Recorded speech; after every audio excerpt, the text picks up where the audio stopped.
Welcome everyone. What's going on? Welcome. It's Monday. Again. The 2nd of December. December already. It's almost Christmas. I've had so many people get in touch for Christmas lights. Has anyone else been doing Christmas lights? Hey Jed. You alright mate? Andy. Lindsay. Lindsay, you're here every week. Every single week without fail. It's amazing. You know what I won't buy though? All these Christmas lights that I'm putting up. I'm refusing to buy the 3M sticky tabs, the sticky hooks. They're just so expensive. Where was I today? Morris Mica and B&Q the other day. Let's have a look how much they are on B&Q website, because they're just... Bearing in mind that I need to fill up on these sticky tabs because I'm doing like 4 or 5 Christmas light installs a day. The amount of these sticky hooks that I would require, they only do like 4 in a pack, and they're about £4.50. I just can't justify it. Look at these.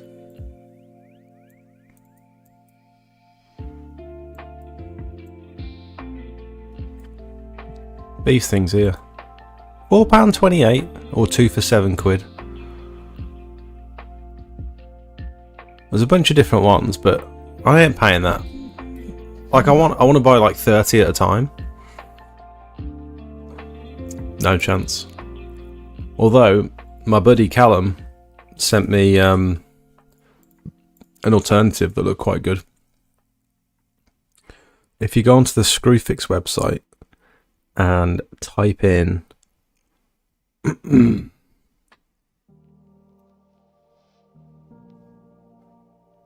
if you type in cable tie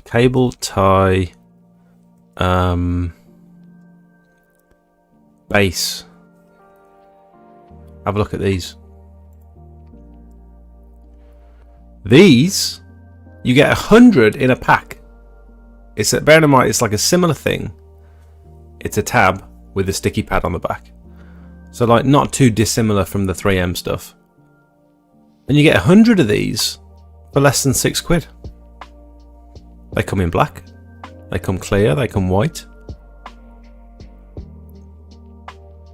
What's the difference there? 25mm, 20mm. Oh, you can get some smaller ones as well. So, the only difference with this is there's no hook. So you have to put like a little cable tie through it. But if you're fitting permanent Christmas lights, then you clean the fascia or the soffit or wherever you're putting them.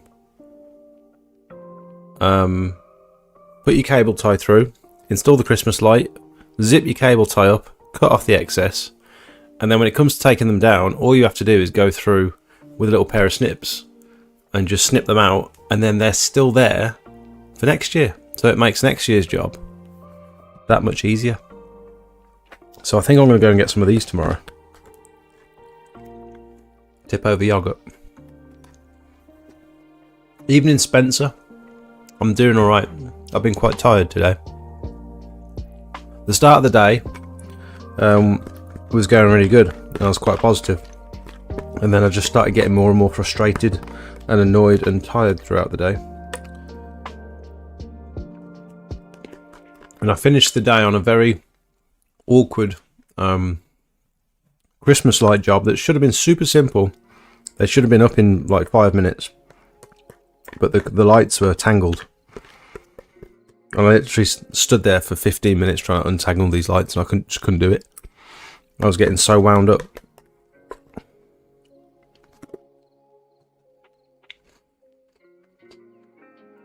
I've just had pictures from one of my customers earlier this week. Sorry for eating, I've just had my dinner. You always got to have a bit of pudding after your dinner. Helen's just sent me this.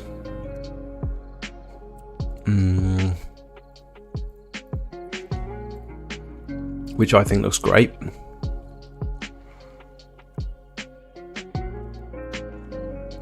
she was good about this one because we didn't even discuss price. I'd done these last year, but I hadn't done this side, and so I just sort of assumed. I left it up to her and just said like, yeah, that's fine, we'll install them for you again.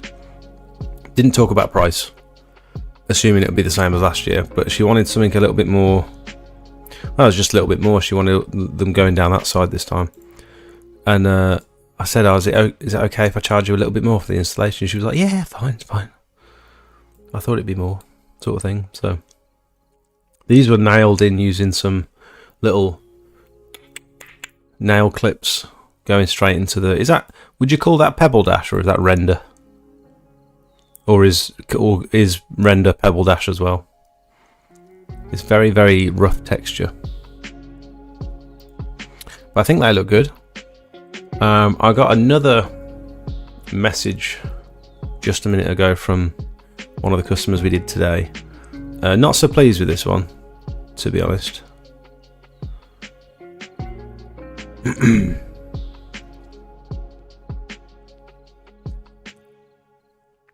Oh, it's on my personal Facebook. Not so pleased with this one, just because I think I misunderstood what the customer was asking in the beginning. It was all very sort of flaky and sort of it'd be cool if it was like this, but I'm sure you'll do a good job. And like if you I don't think we really figured out the plan with these lights, and I'd already did them last year, and so this is what we ended up doing.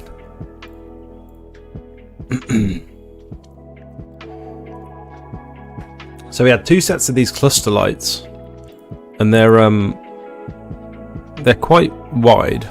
They're supposed to sort of spiral around, but these ones sort of fresh out of the packet, they're sort of flat. He gave me two sets of lights. One set was white and one set was like multicolored, like these ones.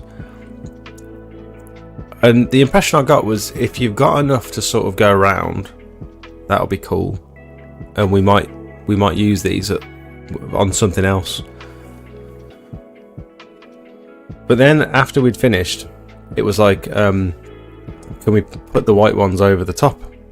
And so we've got to go back on Wednesday and install the same set of lights again, but they're white, over the top of these lights that are already there in exactly the same way. So I guess to make them brighter, but I think they're going to sort of wash out the colour and sort of dilute the colour out a little bit.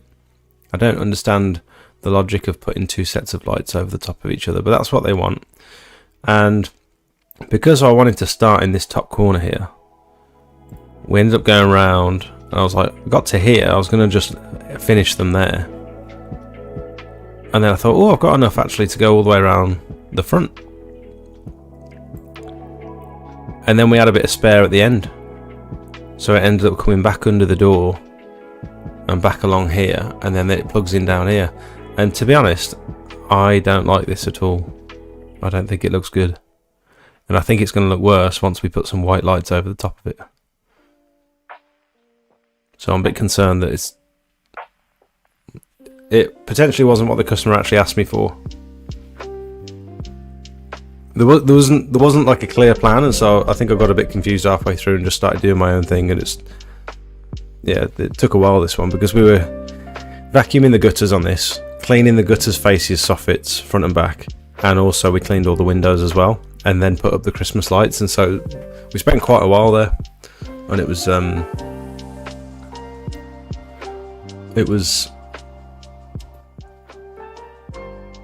unclear what the plan was. Excuse the pun. Joe, hello. Is that Joe? I don't know. The pun must have been a while ago. I don't know. Yeah, on Temu you'll probably get 60 for £2. Yeah, I think you have to install the Temu app, don't you? And I don't really want the Temu app on my phone. Looks mint. Tangled Christmas light wires are the bane of my life. I didn't think it would trigger me as much as it did. I got really wound up. I was sat there getting so angry, literally physically, like you could see me getting so frustrated and wound up with it. Because there was no other option. It's like we have to untangle them to get them up. And this was a favour for a mate as well. I wasn't even... He gave me some money in the end, but this was just supposed to be a quick, free job because it's over the road. Not a big deal, but yeah. I found some cheap black gutter hooks as well. Because they do them in all the different colours. I've been struggling to find...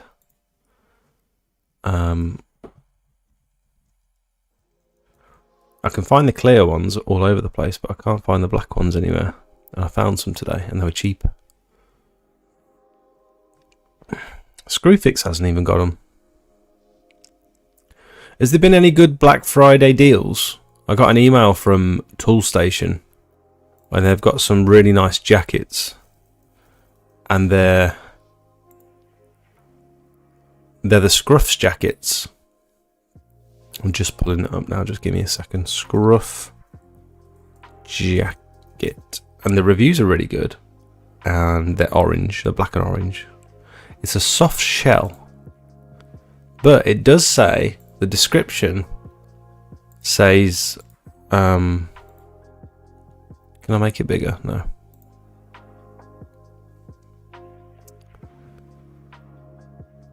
The description says that it's water resistant.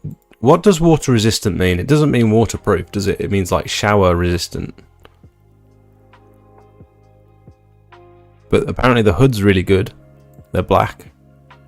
Because I was also looking at some gloves as well, because we get super cold hands when we're using the gutter vacuum and stuff in this weather.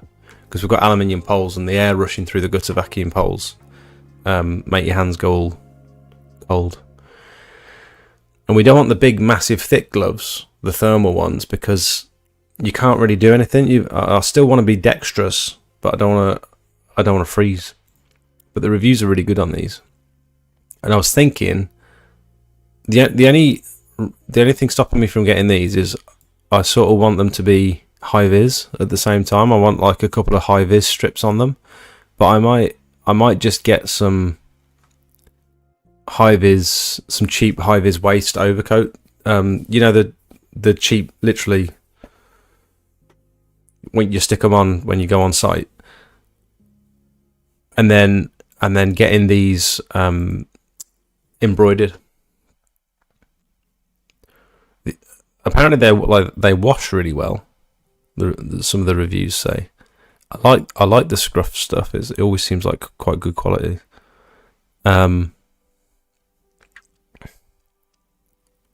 But yeah, if I get that embroidered, then that can just be my new work gear.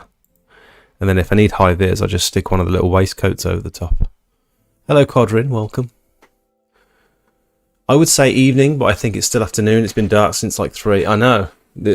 I hadn't accounted for the shorter days. Not that I work long days anyway. Like I'm normally done by like 3 o'clock. And then I want to try and get home and get a bit of admin done. But when it starts getting dark at like 3:30, there's literally a limit to how much you can fit into the day. What time does it get light in the morning? When's sunrise? Is sunrise really early these days? Sunrise time. Oh, it's 8 o'clock is sunrise. So these are really like the shortest days of the year then. See, I've never paid attention to this sort of stuff because I've not really needed to know. I've not had a job where it matters, if it gets dark early. I've always been in retail and stuff, but now I actually have to... The first thing I do in the morning generally is check the weather these days. I've never checked the weather. I've never needed to. High-vis bib, that's what I'm talking about. That's what I'm talking about, a bib. Just a cheap old bib that you can... Oh, you're talking about that. Are you talking about this? I was talking about like one of them in orange just to whack over the top. Got to be orange, isn't it? These look quite good if they're waterproof, dirt repellent, triple stitched. Maybe. Has anyone had some absolutely bossing Black Friday deals? I've had various emails from various suppliers.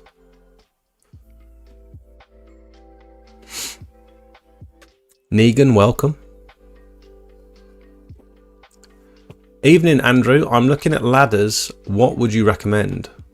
My set feels deadly.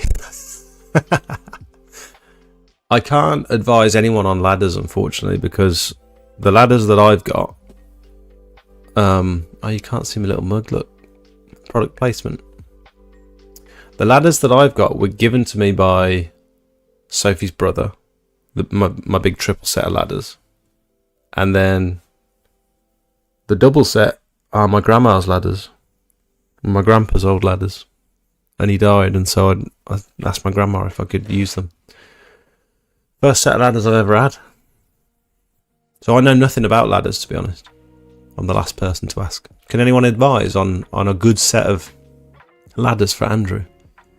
I'll pull them up on screen if you've got any suggestions. I request Smout's pressure washing for my Black Friday deal. How about my whole house, windows, gutters, soffits, fascias and block paving cleaned every 2 weeks at £3 a time? Bargain. You'll be minted by the end of the year. I considered doing some sort of Black Friday offer. I did. The issue with doing, in my opinion, the issue with doing an offer on a service, products are different. When I'm offering a service, if I say my average gutter price is about 80 quid to clear your gutters front and back. If I say, right, for the next week, I'm going to do all the gutters at 50 quid. But you've got to book in this week. And it's like, well, why don't you always do your gutters for 50 quid? Am I missing the point there? Because you could say that about products as well. Why aren't they always that price? You're making less of a margin. I mean, I suppose it's not your duty to offer your service for as cheap as possible to give the customer as most value for money as possible. Everyone's in business to make money, I suppose. I always sort of thought you've got to be...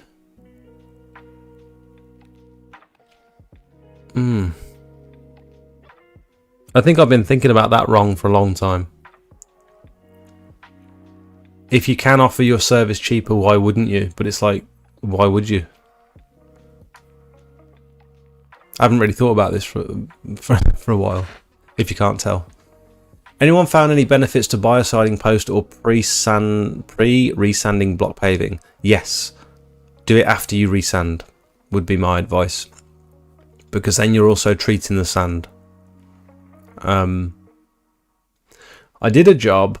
Admittedly, it was a poor example of a job because it had lots of retaining walls around the block paving. So basically, they'd built these retaining walls and then put block paving in the middle of this structure, and it was pretty much like it all the way around the property. But there were no weep holes at the bottom of the retaining walls, and so none of the water could escape. And so you imagine how much water I've put down onto this property while pressure washing all this block paving. And then I've biocided it because I had a big issue with moss. And then I've resanded it. And then within 8 months, all the moss is back, worse than ever. Weeds everywhere.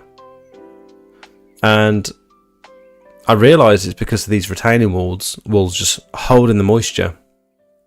And also I thought afterwards, someone mentioned it in the live stream. They said, well, if you resand first and then biocide, then you're also treating the sand at the same time. I still don't think that would have solved that issue because there's a reason they had loads of moss there in the first place, and it was because there was no drainage on the property. The water was just sitting there.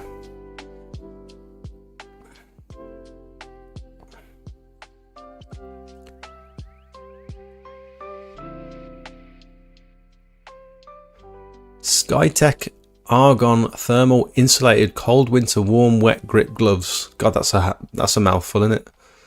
-50 degrees Let's have a look. Sky Tech Argon. What an obnoxious name. Sky Tech Argon insulated gloves.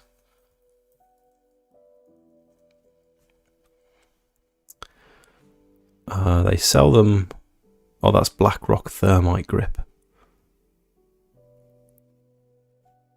Safety gloves, SkyTech Argon.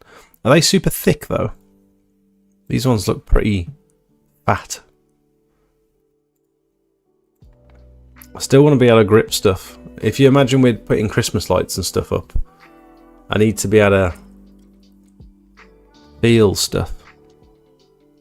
I suppose you can't get everything, can you? Like, you either want them to be warm or you want to be dexterous. So I'm not sure you'd be able to have both.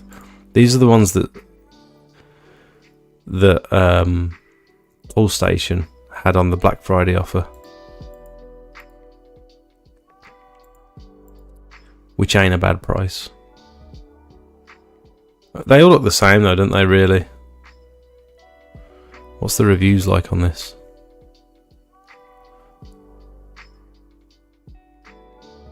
I think Tool Station's underrated. They've always got the sort of stuff that I need, but I never look on the Tool Station website. It's always like a suggestion on Google. It's like, oh yeah, Tool Station exists. I forgot about them.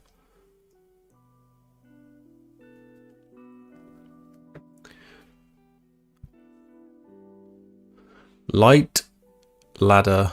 If you are using them for work, not a proper set of If you're using them for work, get a proper set of industrial, not a set from B&Q. Oh, okay. Hi, Paul. You're right, mate. The vest. That's what I was talking about, Jed. Yeah, the little vests. So you're saying light. Lyte. Lyte.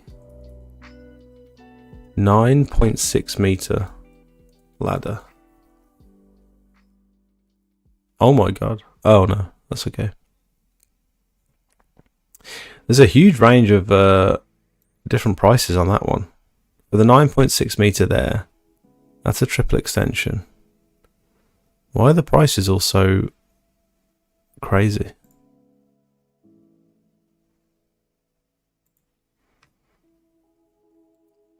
These look very similar to the ones I've got at the moment in terms of build. And I like mine. How much is 9.6 meters? Will that take you? How high will that take you? How many stories is that?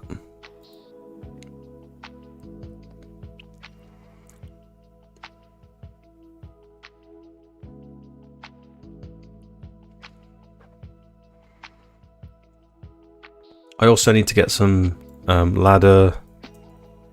What are the mats that go underneath the ladders? We spoke about this a while ago. Ladder foot. Not those ones. Not those ones. There was a really cool design where it's like a set of mats, and you can add to them. These ladder mat. Look at those. It's cool because I used a brick for the first time the other day, and it actually worked really well, and it was like super sturdy. I've never put anything under my ladders, but this drive was like super off axis, and I couldn't find a good spot to put my ladder, and so I found a brick in their flower bed, and it worked really well. And I've got the bar going across the bottom like this picture. And so I just put the brick underneath here, wedged it in between there, and it. I was worried about the brick sort of flipping out from underneath, but it was fine. Oh, another set of lights that we did recently, which was probably the most difficult ones we've done, and the most difficult ones I've done anyway. These ones.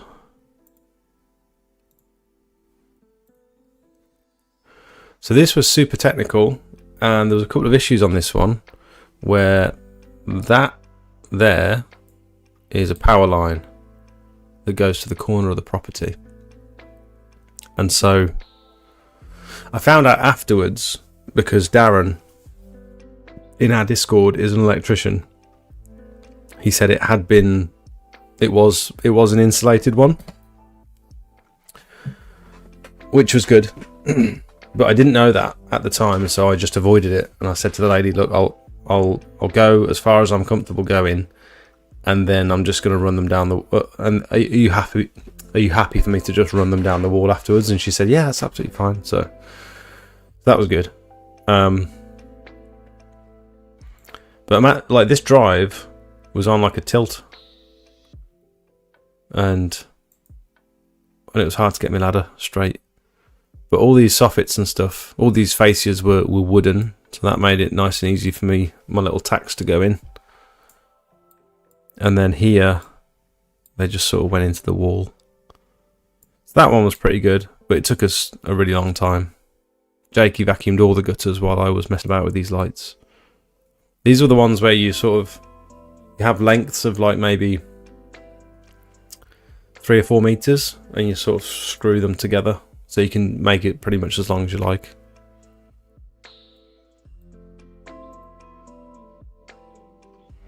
That was a nice one.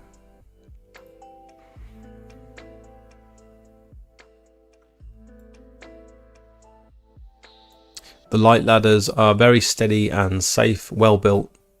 Bit heavy, to be honest. Oh, hi Liam. You're right, mate. Have you changed your name on YouTube? I've noticed, Liam, that you've started a podcast.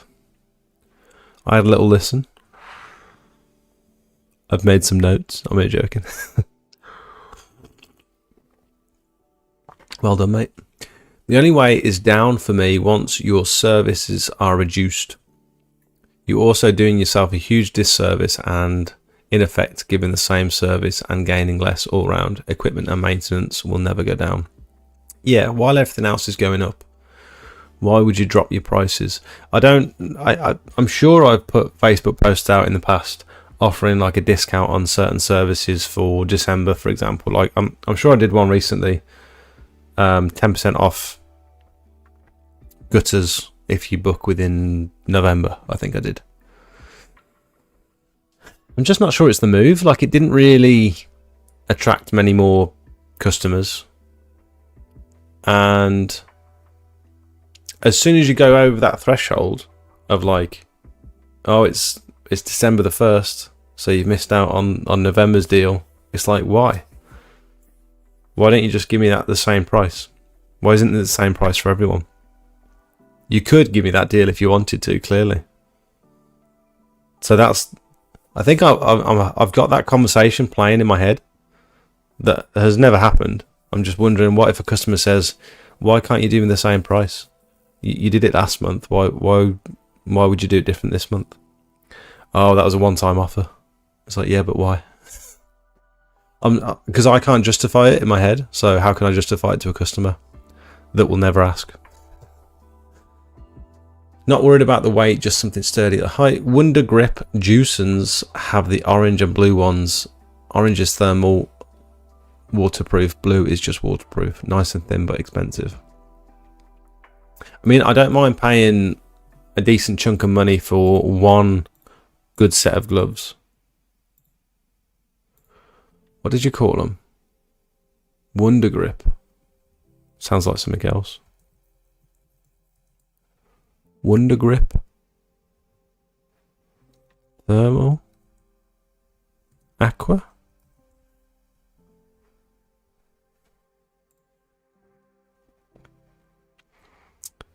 Are they two different ones, or are they the same glove? Water resistant grip work. Are you talking about, are they two different gloves? You can't get orange and blue in the same glove.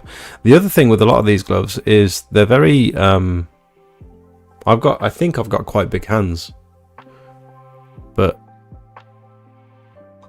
they never seem to go up to my size, which is why I like the night trial gloves, because they go up to like extra large.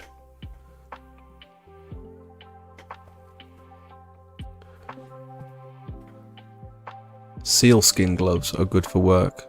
waterproof and workable. Seal skin gloves. Is it with a Z? Seal skins.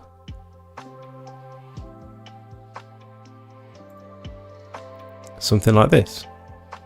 Waterproof all-weather ultra grip knitted glove. Oh, she's a knitted one. That is expensive though, isn't it? £33.75 for one. Is that one pair of gloves? That's pretty insane.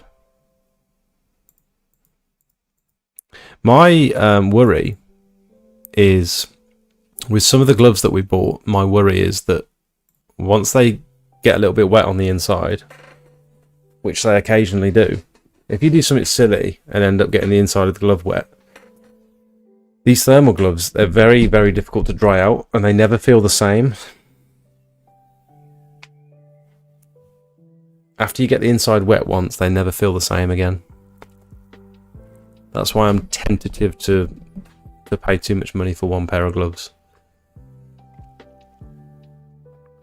So as you know, I've been working on my Facebook page. It's only 2 weeks old. Could you take a look and tell me your thoughts, please? SDJ window and UPVC cleaners. I appreciate your honesty. Let's have a peek, mate. SDJ window and UPVC cleaners.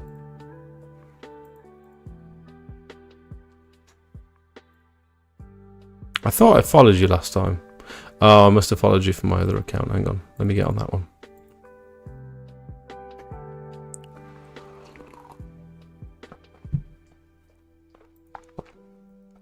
Are we rating Facebook pages now? Do you really care about my opinion that much? Let's have a look. First thing I'd say is, straight off the bat, your cover photo is quite dark. I'm literally just I'm literally just picking faults at this point. Let me try and brighten that up for you.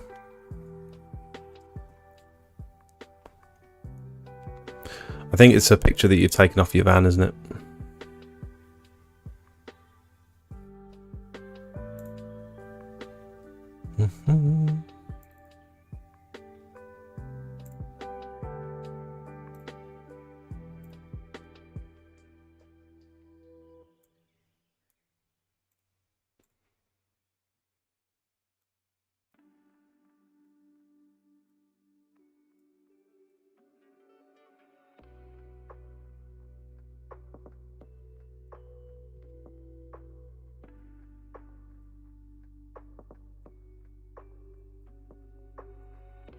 Let's bump the saturation up.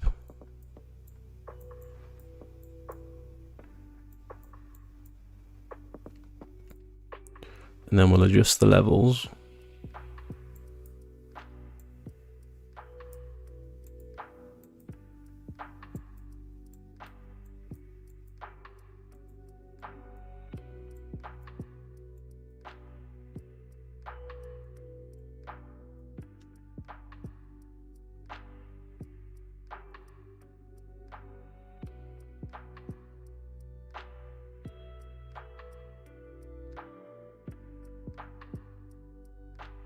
A little bit better.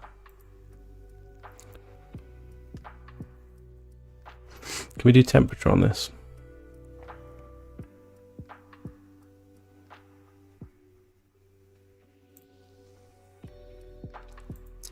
No, that's a bit better. I'll send that over to you.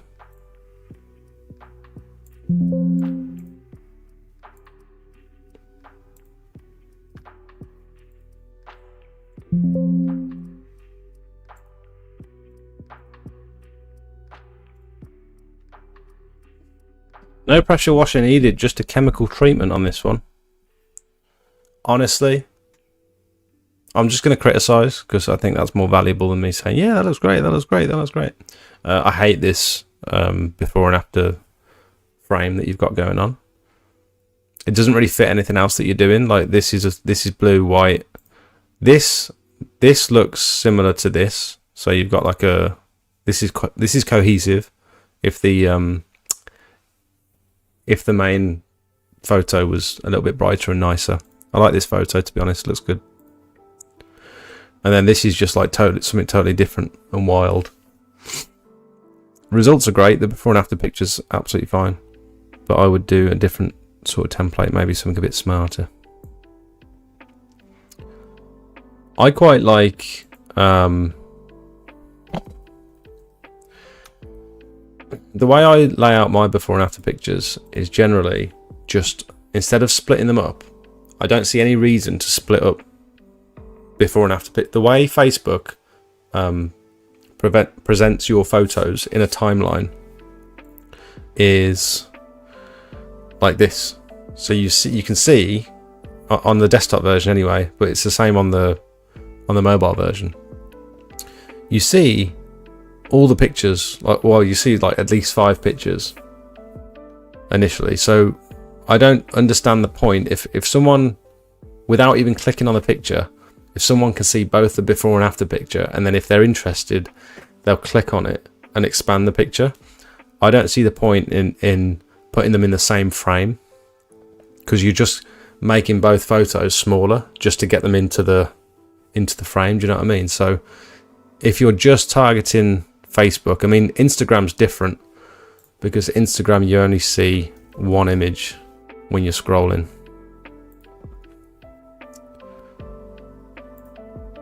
So when I'm on my feed, even though there's 3 images here, I only see one until you go through them. So Instagram's a little bit different in that way.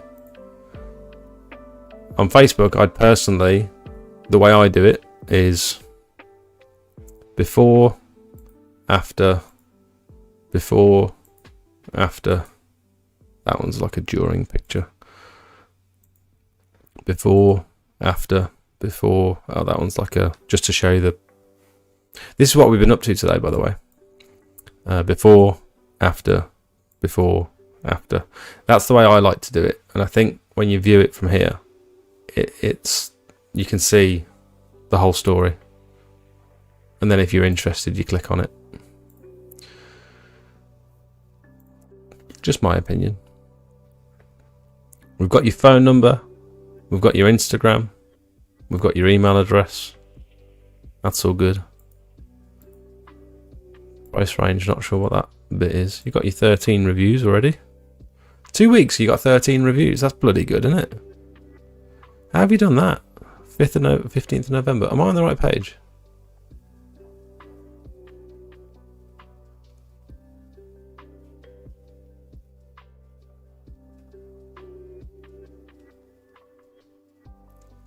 I've got the right page here, haven't I? I must have. Yeah, November 14th, November 14th, November 13th, November 13th. How have you done this? You're getting like 3 reviews a day. Are these old customers and you're asking and you're getting in touch with them and getting them to write a review for you? That's impressive if you can do that. I'm not as hot on the reviews as I should be. I ask people once generally and I never follow them up. If they do, great. I appreciate it. If they don't, then I don't want to be that. I don't want to be a bit like of a nuisance asking them like, have you left a review yet? Would you mind doing a review? I don't know. I need to get over that because it's business, isn't it? So here again, it's like you've condensed 2 great photos, made them smaller. I would argue that they're uglier by putting like 2 frames on them like this.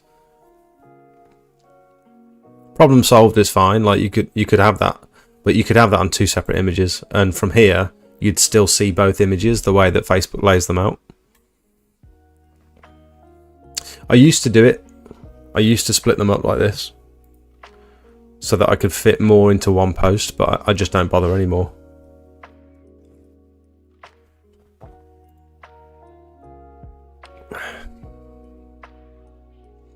You've even got your customers commenting on your posts and stuff. That's really good. And like settle on a font, settle on a style, because all of your all of your before and afters have got different templates and different texts. And so your customers, or the people that follow your page, they're not really going to know that it's your work at a quick glance, because there's always like a different color template.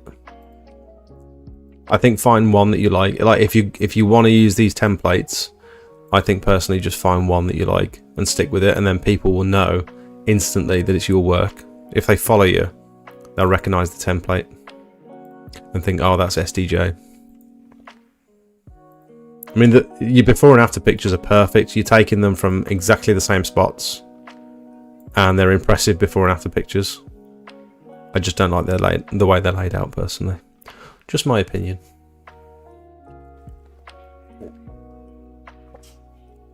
Conrad, how do you get on with those mats? The ladder mats. How long does it typically take to do a light job? About an hour, I'd say. Most jobs less than an hour. True, yeah, there's also two of us. But there's only so much you can both do on a Christmas light job, because I was thinking about this on the way home. If you had me and Jakey up two ladders putting up Christmas lights together, yes, we could sort of leapfrog each other. But if he starts on that end and I'm starting on this end, there's going to be a discrepancy in the middle somewhere, and you're going to have to do that whole lot all over again anyway. Like if he starts over there and I'm putting them up nice and tight over here, and then there's a slight dip in the middle, you can't make up that excess anywhere else. You've got to take the clips all the way off and run it all the way to the end. So you can't really have two people doing it. I mean, Jakey's always doing something while one of us is doing the lights, the other one's always doing something. So generally we incorporate the gutter fascia soffit cleans or the gutter vacuums. You might as well, if you're up there, you might as well just say to the customer, look, we can certainly inspect the gutters and let you know if they need clearing out. And rather than just letting you know, yes, they need clearing out, what I'm going to do, we'll get up there, inspect them. I'll take some photos for you so that you can see whether they need cleaning out or not. And you make the decision. I'm not going to tell you whether they need doing or not. If you think there's enough in there to justify paying to get them done, then you make that decision. And if you want to, we can do it today while we're up here. Might even give you a slightly cheaper price because it saves us a return journey. We did one today. I usually quote gutter jobs remotely because I can just have a quick look on Google Earth. You can see whether they've got a conservatory at the back if the satellite pictures are like fairly recent, and you can look from the front of the property and think, okay, that's 3 sides, that's going to be 120 quid. Nice and easy. And then you can just send the customer a price, get it booked in. This one, I didn't really have good satellite images. I couldn't tell whether her house was also part of the neighbour's house or not, because it was weird. And then when we turned up, the street view was like quite different because I was having an extension put on the back. And also they had these gutter guards. Let me show you.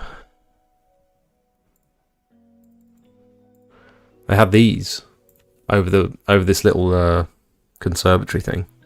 This is like a proper glass conservatory as well, so I was quite nervous. But these make the job like 3 times harder. Not only, whenever you see these, generally it's because they're over the top of a conservatory, stopping like tiles and snow slipping down and busting the conservatory. And so not only have you got to reach over a conservatory, but you've also got to get over these guards. And you can't really get up there, like if you can't clear it with the vacuum, there's no real way of getting up there and clearing it by hand, because the roof was quite old and it was steep and it was those tiles that you don't really want to walk on. And I can't really I don't want to put anything on this glass conservatory to stand on it. I did suggest to the lady I could potentially put my ladder across it, which will spread the weight, but I'd have been quite happy doing that if they were PVC panels, if they were like polycarbonate panels. but because they're glass, like if there's any slight bit of weight on one corner, it could just like there's already breaks in the glass. I didn't want to make it worse, and so like this is the worst possible scenario for trying to clear a gutter. But we arrived. I quoted 95 quid and just said like, you don't need to make a decision now, just have a think about it. And she went, well, if you do it for 90, I'll have it done. I was like, yeah, okay, I'm not going to argue over a fiver, that's fine. And we were in and out within an hour. But I never really I never really give prices in person anymore. I don't like it. I don't like negotiating. I don't like that awkward bit where it's like, ooh, I wasn't expecting that, or it's, you know. I don't like all the small talk surrounding the quote. It's like, right, I've had a look. I'll be in touch. I'll send you a message later on. I don't know. I don't like the interaction. And also, I don't want to look like I've just plucked a price out of thin air. Most things, like gutters and stuff, I've got a structure, I've got a pricing structure, but if it's a bit of a weird job, or roofs are a bit awkward because it's always like the access is always different. So I really want to think about my price before I send it to the customer. So for me to just turn up and have a look and like just pluck a price out of thin air opens me up to negotiation, I feel like. Because I've clearly got no structure for it. I haven't taken any measurements, unless I've done it on Google Earth before I've arrived. But like, don't know. I think it's easier for the customer to knock you down. But I still think visiting in person is very valuable because you get to sell your service. You get to introduce yourself to the customer and like impress the customer with your knowledge and with the checks that you do and the questions that you ask and stuff. They can tell you're sort of conscientious. So that meeting is important, but I don't think you have to give your quote at that point. I treat it like it's like a landscaping job, innit? You're not going to turn up and say, yeah, it's going to be £6,000 because you haven't worked out materials and stuff, and you haven't, you know, you might not have measured up and all that sort of stuff. You can't just pluck it out of thin air. Maybe I'm rambling. Big house that, Jake. What are you charging for that, and how long did it take you? So with that one, I massively undercharged. Which one was it?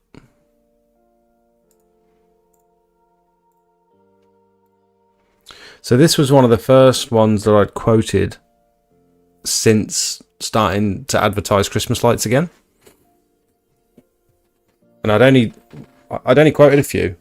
And it's been like my base price is about 75 quid. Okay, so this is quite a big house.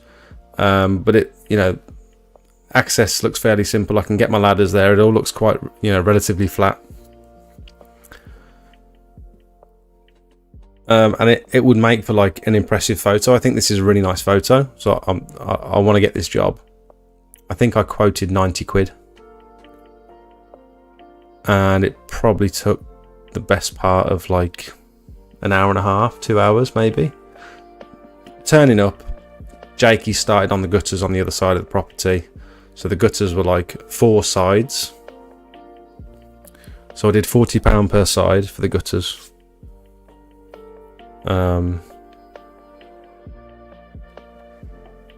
So 160 for the gutters plus 90 for the lights. So 250 all in. The bottom ones were easy. That was on a separate run. And then she's also asked if my sister can come and do a couple of hours a week cleaning. Like the job was worthwhile regardless. For like 2 hours work, it's fine. But it's like the relationship that I've built with this person now. It's like super nice house, super nice lady. The couple actually, the blokes seem really nice as well. And now this is, I think, potentially a customer for life, who might have me back every year to do the gutters, to do the Christmas lights, and they've got a very big property with lots of stuff around that needs cleaning. So I'm happy with that price anyway. In hindsight, I probably would have charged more knowing how much work the Christmas lights were going to be, but heading to someone's this weekend to record. Really? You're going to someone's house to record a podcast with them? That's pretty sick. Best ladders I've used are Zargas. Zarges.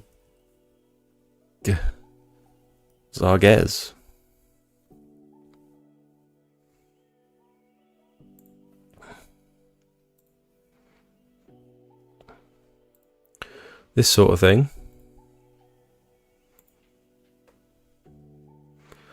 These do look like big boys, big chunky boys.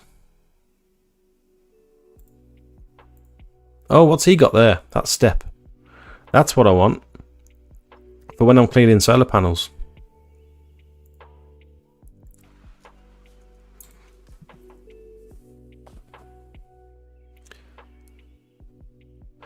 You can't go into Asda and demand an offer once it's gone off. True. That is very true. Hi Jake, love your Monday lives. Been watching most weeks. Always great tips and advice. I just clear gutters full time all year round. Really, Sam? Tell us more about that. Is it so gutter clearing? Just gutter clearing. You don't offer any other services. Is a sustainable income stream. That is your sole business. Is just gutter clearing. Because that's interesting. Because if you that's the sort of, I like the idea of that, of having one single service. You could offer all these different services like I do now, like the pressure washing, the gutter clearing, the fascia soffit washing, the window cleaning, the solar panels, the conservatories, the repointing. I've probably missed some out, but I offer so many different services, and it's like if I just did one and was really good at it and only had that equipment in the van, only targeted my marketing at that job, I had all the tools to do that job really, really well. That seems like the way to go if there's enough work. If you can generate enough work just doing that one thing. I was thinking about it for solar panels. I thought if I can, like, solar panels is quite a difficult job, but if I can just clean solar panels, I think there's plenty of work out there for solar panel cleaning. But again, I don't know if it's a job that I want to do full time. And then all your equipment and your van and stuff is spec'd just to do that job. And you get really good and really efficient and quick at doing that job. And you can go up and down the country. Once you've got your pricing structure sorted, you charge mileage, you charge per panel, and so every job's worthwhile. It's very consistent work. You get the best equipment for doing that job possible. So you start to get like hot pure water maybe to clean these solar panels. I don't know. That seems like the way to go to me. Sam, I'd like to know more about that, mate, if you could offer some insight. Smout, I'm going to say it, Rutland have released a game changer. The switch tip. What the hell is that, Matt? What the hell is the switch tip? Black Friday, 20% off while stocks last until Monday the 2nd. 20% off at Rutland Pumps until Monday the 2nd is brilliant.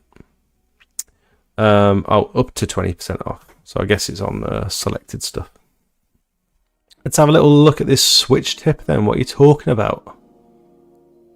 What's he on about? Black Friday offer on the X-Jet. Oh, that's the Pro Jet. That is not bad. 156 quid plus VAT. So £187.20 for a project.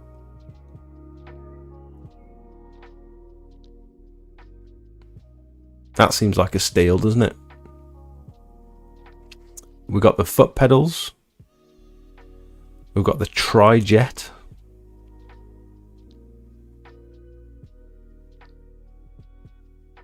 Stainless dual jet. Is it dual or dual? How do people say that word? Let's have a look at this little switch tip then. What you talking about? Switch tip?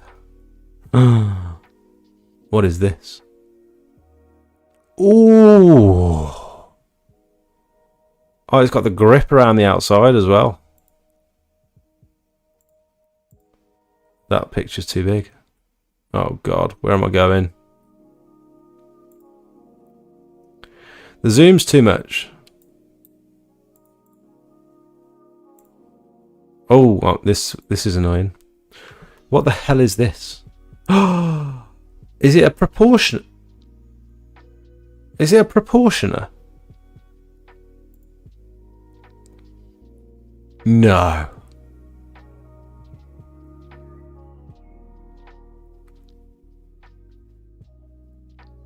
Am I getting that right? Is it a proportioner? You can change the proportioner. £67.15 including VAT. And that means, oh my God, what an invention. That no lie, Matt, that is a game changer. That is an absolute game changer. It's a Black Friday offer solving the proportioner problem. Ben has identified a problem that anyone with an XJet has. No more losing tips, no more switching tips mid-job, and no more plier gnarling plastic. That's exactly what happens.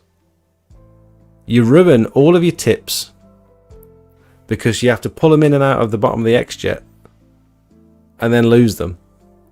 And then you have to fiddle about and find ones that should be okay. This not only protects your tips, and who doesn't want to protect their tips, but also it means you're not going to lose them because there's no reason to muck about with them. Once they're in there, there is no reason to muck about. How easy is it to switch? I want to see a video of how it works. Oh, it comes with proportioners as well. You don't have to use your old ones.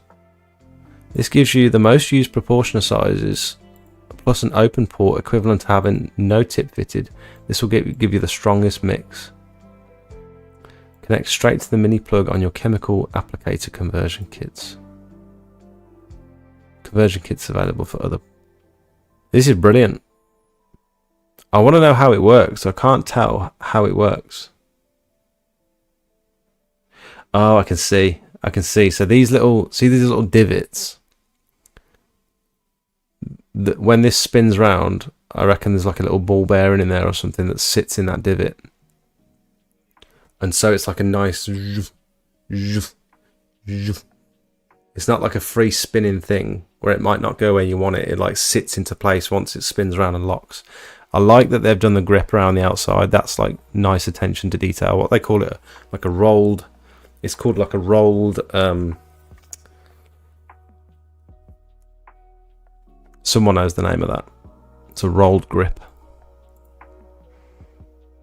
That thing there. You can use it on the. I'm going to send that to Rich. I bet Rich will be a fan of that. Good find, Matt. Where did you see that? Were you just looking on their website? Buy a new pair, only a £5. Are you talking about gloves?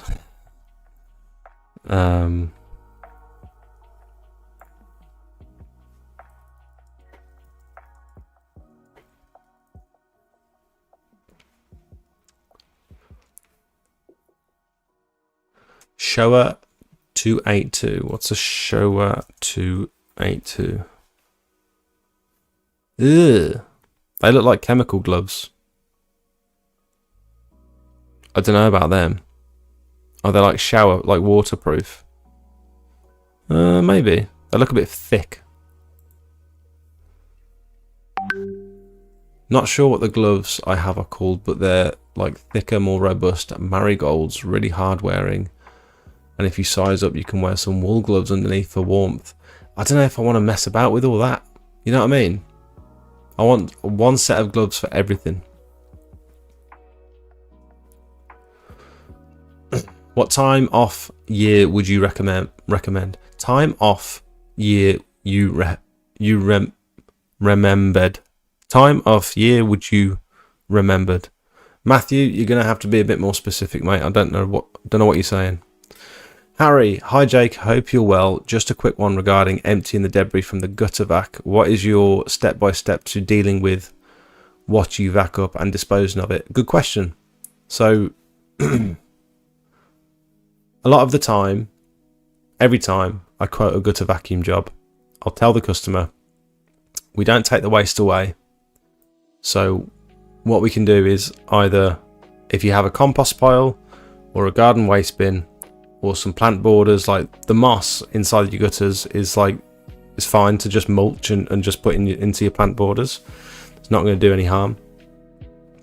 Alternatively, if you don't want to do any of those three things, we can put it in a bag. We can bag it up for you, and you can dispose of it at like the tip or whatever.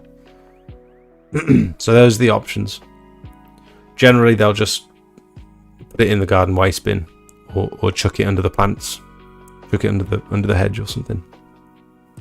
So then we're left with a vacuum that's got like dirt around the outside. All the poles and stuff are filthy inside. And so we'll put the vacuum back together once it's been emptied. We'll fill up a bucket of water after every job, and we'll suck through the end of the, as if you're sucking the gutter, we'll put the end of the nozzle inside the bucket of water, suck everything through, and that clears out your wire reinforced hose. Because that hose, you'll notice, if you get like a particularly sludgy gutter, that hose holds onto so much of the sand and the what do you call it, all the stuff that runs down off the roof into the gutter. It's not necessarily moss, it's like sandy, like grit. You get all that filling up your hose, and you'll notice after the job's done, that hose feels like 3 times heavier than it did when you started. And so it's so important not to let that dry and suck up a bucket of clean water after the job's done. So then your hose is clear, your poles are clean, but your gutter vacuum is still full of dirt, and now it's got dirty water in it now. It's not just dirt, it's watery dirt. So at that point we just find like a little bit of bush to rinse it out, chuck it underneath the bush, rinse it out again, chuck it underneath, and then we wash the outside of the hose, because chances are on like a wet day you've dragged the hose through some dirt or some whatever. And so then we've got a clean hose, clean vacuum, we spiral the hose into the vacuum, put the lid on, and then you're ready for the next job. It's good to disassemble all your poles at the end of the, like every couple of weeks. Like if you disassemble your poles and we've got some PTFE spray. PTFE spray, and that lubricates the end of the poles. PTFE lubricant. This stuff.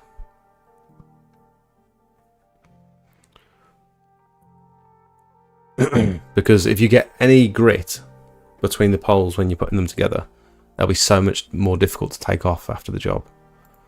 So you want to try and keep the bit between the poles nice and clean and lubricated. That's the only maintenance that I do on those poles, is just lube them up every now and again. Lube up my pole. Harry, I'm not sure if that answered your question, mate, but hopefully it did. Tried to be as specific as I could. If I've left out any steps, let me know. Not sure if that was just me, but chat wouldn't let me type. Anyone in chat not able to type, close and reopen the stream. The refresh did nothing. Oh, really? That's weird. I don't seem to have anything going strange on this end. You need a pro gutter half round cleaning tool and a cheap pole pull them. Oh, I see what you're saying.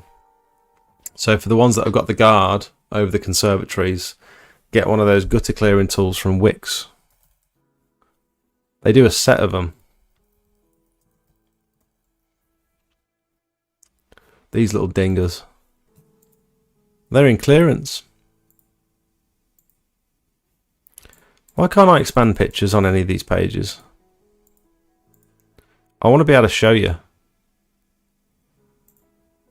But yeah, you put it on these, you can get like universal aluminium extension poles and these little gutter clearing tools. I've never used one of these, but I'm intrigued to see how well it would work. I think a lot of people that do these by hand use one of these, and I can see it working really well, to be fair. Even on the tighter gutters, this would potentially work a lot better on tight gutters where the roof tiles are too close to the gutter line to get your nozzle in there, because you've got a bunch of different ones that fit the type of gutter as well.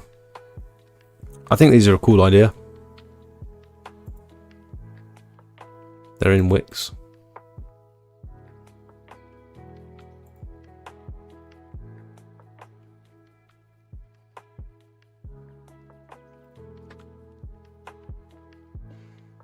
Happy Monday all. Just woke up. Painkiller from my operation wiped me out. I hope everyone's having a good weekend. Oh, Andy. Hope you have a speedy recovery, mate. Evening MH exterior cleaning, welcome. That looks like my McAllister ladder from Screwfix, 140 quid, so light. Evening Alex. Zaga's ladders have thick rungs and nice wide, worth the money. Yes, he's a business advisor, going to be good to have a rundown of my own. Nice, Liam. I'd feel I was missing some opportunities and also get bored doing one thing, if you know what I mean. But focusing on about 4 or 5 services seems right for me personally. You are right. That was the one thing I was thinking when I was saying, if you could get really good at one service, say gutter clearing, and then your regular customer that you visit every year says, do you know anyone that cleans conservatories? Or like, do you know anyone that can pressure wash my drive? It would be a shame to pass up a job like that if it's sort of within your realm of exterior cleaning. It'd be a shame to have to give that job to someone else. I know what you mean. It's a game changer, that's what it is. You built your own X-Jet, Rex. Do you have any pictures? You could DM me a picture on like Instagram or WhatsApp or something. There's a video on Rutland Pump's TikTok. How have you posted a link? How are you able to post a link? Is that because you're a moderator?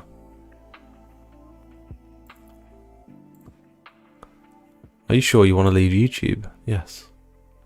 Oh, it's Ben. Hello, Ben. Come on then. It's Christmas! Is that going to get me demonetized? Not yet, but I've been in my workshop and I have been busy. Proportioners. Easy to lose. Hang on, I want some more volume.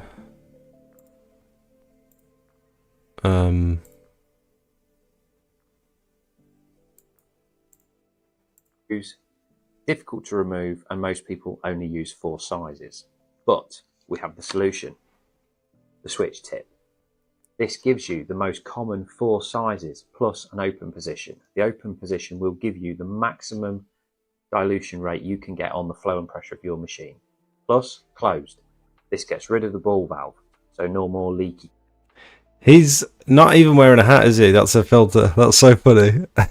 What's he saying about ball valve? Ball valve, so no more leaky. Plus closed. This gets rid of the ball valve, so no more leaky chemical. All you have to do is click and connect into your chemical applicator of choice, which of course is our ProJet, ProCanon or ProFoam. You wouldn't have any others. We can do a conversion kit though if you do happen to have one of those. Connection in the bottom, pick up hose, connect straight up to the top. Easy. That's impressive. I'm glad he's done a video on it as well. I sort of wanted to see him spin it and stuff. I wanted to hear it. Is that sad? Sand and sediment, that's what I was looking at. That's what I was looking for. Silt, that's actually the word I was looking for. Andy wins. Sorry, Ad. Misread your name. Ad wins. It was silt. I ended up with dog crap on my vacuum pole yesterday. They didn't have a dog. And it's on the front garden where the dog shouldn't mess anyway. Weird. It might have been a fox. We went into a proper pooey garden the other day. There's a dog about this big, and the poos were like bigger than the dog. It was insane. And the grass hadn't been cut either. And so it's like you're walking around this forest of grass. And you know for a fact you're going to tread in one, because you might look initially when you walk through the garden, but then when you're looking up, doing the gutters and stuff, the last thing you're doing is looking at the ground, looking at where you're stepping. Jakey trod in cat poo the other day. Couldn't get it off his boots, and it stunk. And then the next day I trod in dog poo. So that was fun. Dry PTFE is for carbon poles, Jake. Don't you have alley? Craig, why can't I use it on my alley poles? Huh?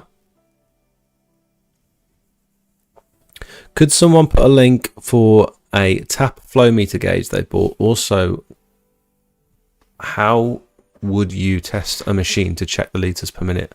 It's a very good question. I want someone to make a high pressure, high flow meter,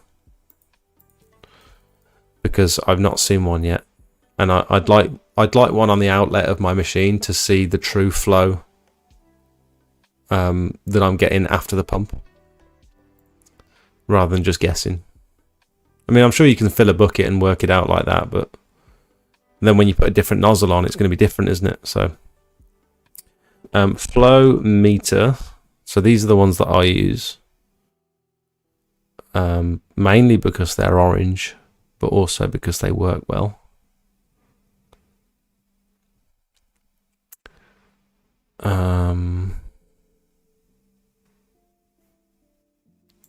Garden tap flow meter.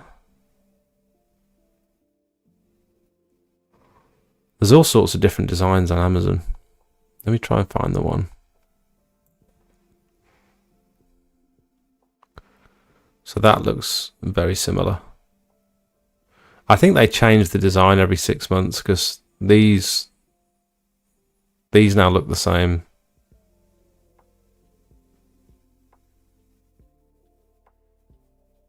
I guess that's similar. That's the Gardena one.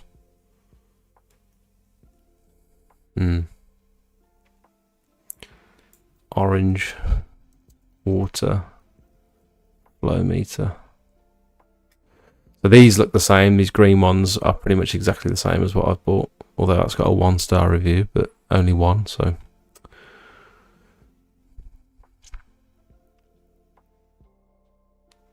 I'm sure that one would do the job. I reckon they've replaced the ones that I use now with this one here, because it's not coming up. Yeah, it's not coming up, mate. Sorry. I have linked it in my Discord before, but it seems to have disappeared. Explain it all. Thank you very much, mate. I've noticed that problem with the poles. I've currently got 3 stuck together. The way to get them apart is to have one person, if you can, have one person grab the front set and you grab the other set, and both with 2 hands, both twist in opposite directions. I think Julia taught me that in one of the gutter vacuum systems YouTube videos. Sam says it's great. So we're referencing the just doing gutter vacuuming all year round. It's great. I keep it really simple with the pricing. Also, I don't take bookings, so offer the same day service, or if it gets past 2 or 3 p.m, I will roll the job onto the next day, Monday to Friday. Hang on. You don't take bookings?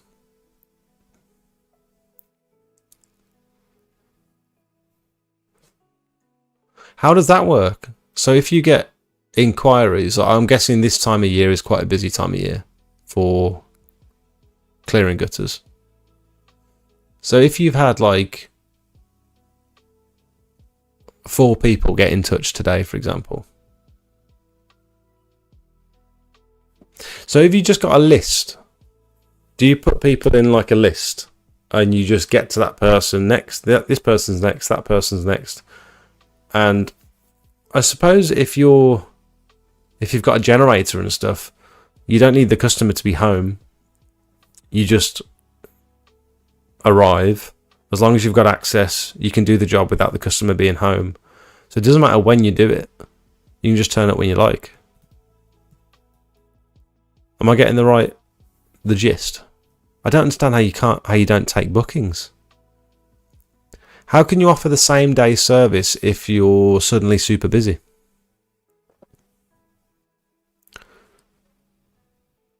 Are you busy then, and have you bought another van yet? Spencer, yes. I haven't bought another van. We looked today. We pulled over and looked at a little garage today that had a couple of vans. But yes, busy. Couple of big jobs coming up. I've been too busy to sort of film because there's been lots of jobs coming in that I'm just like, I don't really want to film any of this. I just want to get them done. Christmas lights are. I'm glad I've started doing Christmas lights because that's a decent chunk of work coming in. Are you busy, Spencer? I wasn't able to type in chat for the last 2 weeks and today just randomly worked. Don't know why though. Really? That's very strange. I have powers here. I wonder if it's Matt banning everyone. I started 3 years ago with the vacuum for GVS, and I quit my 4 weeks. Quit my job maybe 4 weeks before Christmas. My business was gutter flow in Hull, but had to change this year due to trademarking issues, and it's been a journey. That reminds me of Joseph Specky, I think his name is. His business was called EasyJet Wash, and I think he was getting sued by EasyJet, and so he had to. I can't remember if there was a legal battle or not. I did try and get him on the stream shortly after that happened, but I think he was busy, so we didn't make it work in the end. But I'd have been interested to hear that story because he had to change the Facebook group as well. The Facebook group was called EasyJet Wash, and they made him change that as well. Speaking of Facebook groups,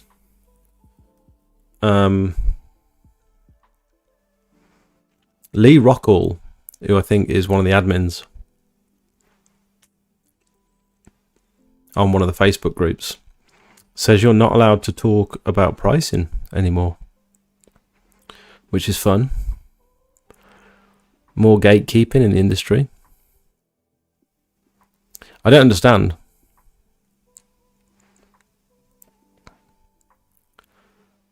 Like, talking about pricing is going to do what? Is that going to drive everything down? And are we all scared of losing work to people that are new to the industry? Like, what are we doing? Is it such an issue if someone wants to figure out how to price a job? I don't understand the mentality personally. Like, there will be no posting of how much you charge for cleaning. We can post how long the job takes. If you want to talk smack on how much you charge, there are other groups for pub talk. I think for context, I think this post came off the back of someone who said something about like they were making so much money off of this job. I think they were doing a roof clean, and they were like, oh, it took 2 days and I'm making 1,700 quid or something. I can't remember exactly what it was about, but I think this post has come off the back of that because there was a lot of comments on that post about the price of the job. Can't remember whether they were positive or negative. There will be no posting of how much you charge for cleaning. Why? I don't understand. If you want to talk smack on how much you charge, there are other groups for pub talk. I don't know if that's pub talk. I don't know if talking about your pricing is pub talk. Are we supposed to be keeping everything a secret? Are we not supposed to be talking about how much... Like, am I not supposed to be talking about how much I charge for clearing gutters and cleaning driveways and stuff? Is it supposed to all be a secret? And is it because I'm supposed to be scared of someone else starting down the road and competing with me?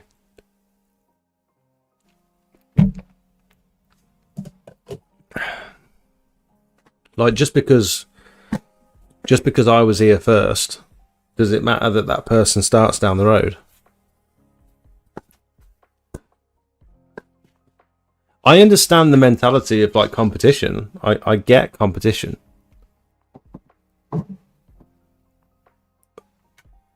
And there's a lot of talk on these Facebook groups about driving the price of services down. The more people that enter the industry and the more people that are willing to do any gutter, any size for 40 quid, any house, any size, 40 quid. Like, I understand that is just going to drive the industry down. But surely talking about pricing is going to do the opposite. Surely if people get called out on that sort of stuff,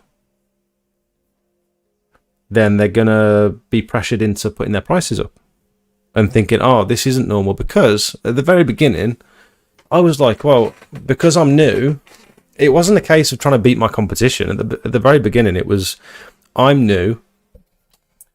I don't have the experience to be charging what the professionals are charging. And so I'm going to charge less. Because hopefully the customer's going to get their value for money and hopefully I'm going to do a good job. But honestly, I'm fairly new. And at the moment, I'm just hoping everything works out as planned. And if I get paid at the end of the job, brilliant. That was my mentality. It wasn't trying to undercut my competition. Although I know there are a lot of people out there that do want to do that. But surely talking about pricing is only positive. And the fact that people are on these Facebook groups in the first place means that these people want to learn. The people that we should be worried about are the ones that aren't engaging with the community at all, charging absolute rock bottom prices, not building a business. They're just going from one house to the other, trying to get the quickest cash possible, not building up a regular, reliable customer base, just trying to be the cheapest so that they win their work. Those are the ones we should be worried about. And I don't think when people say, like, I've been criticized about giving out information on YouTube about how to start like pressure washing businesses and stuff and exterior cleaning businesses. I've been criticized because people think I'm inviting too many people into the industry. Because I've been successful so far, people think, oh, it's easy. If Jake can do it, like, I can do it, which is true. Anyone can do it. But they see it as like an easy, quick money maker, maybe. Because I'm doing that, there's an issue then with, there's potentially tens of people more entering the industry every year than there would be. Maybe hundreds, who knows? I don't know. I don't know what sort of reach my videos have got. I doubt it's hundreds, but let's just say, for example, it is. That's more competition for everyone else. And I get it. However, the argument about driving the cost of driving the industry down, driving the prices of the industry down, I think that's total bollocks, because the people that are watching my videos are the people that want to learn. You're not watching a YouTube video about pressure washing and about business because you find it satisfying. If you enter a community to try and learn more and figure out how to make your business better and more successful and stuff, you're not going to drive the cost of the industry down because you think, oh, I was going to charge 50 quid for that, but this guy says I should be charging more like 80, 90 quid. I'm going to up my pricing. That's what that does.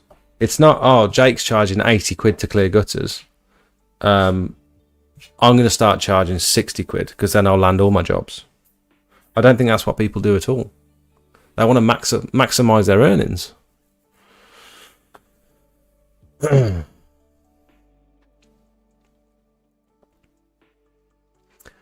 I got my flow meter from Lidl. I got a green flow meter from Lidl as well. You're pissed up, won't be watching. Sean, I don't know what you mean, mate. What are you talking about? I'm going to be putting a flow meter on my tank when I get a van mount, so I can always check and I'll know when they have put the washing machine on. So that's what I've got. I've got a flow meter on my reel, so I can see the exact water, exact amount of water that's coming out of the customer's tap. I think one of the Facebook groups have chat going about price checking. I think one of the Facebook groups have chat going about price checking. I'm not sure what that means, mate. Do you mean like they've got a group chat where they post their prices and other people say, yeah, that's about right? Is that what you mean? Sam says it's really effective. 9 out of 10 when they call, they are at the property. Clearance is really fast with a ladder and a vacuum. Busiest time of year is summer. As winter, leaf fall, everyone becomes a gutter cleaner. Right, okay. Plenty of work down here in Wales, mate. I was reading today, the next cleaning expo is in March 2025. Yeah. I think Darren at PWS have sort of dropped out of the cleaning expo this year. They're not going to bother. I think the cost of doing it is creeping up. I don't know whether I was supposed to say that. Sorry, Darren. He did put it in my Discord the other day. So I'm assuming... I probably shouldn't have said that because I don't know if he's announced that anywhere else. But he put it in my Discord the other day. So I assume it's okay to say. I don't know why it wouldn't be.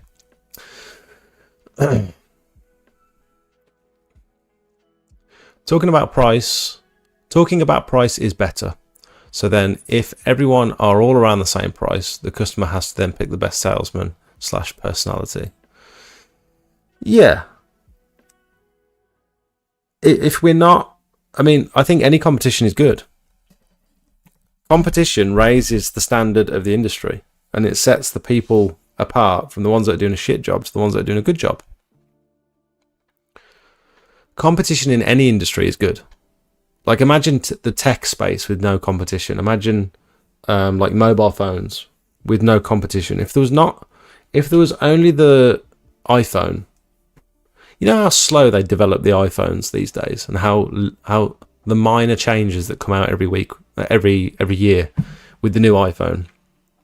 Imagine how minor those changes would be if Samsung and Google and Huawei weren't like pushing the limits of what's possible in phones. Apple wouldn't have to keep up. They would just release an iPhone. That's what you've got. They wouldn't even need to do it every year. They could do a new phone every 5 years instead of every year, because there's no other competition. There's no need to make it better.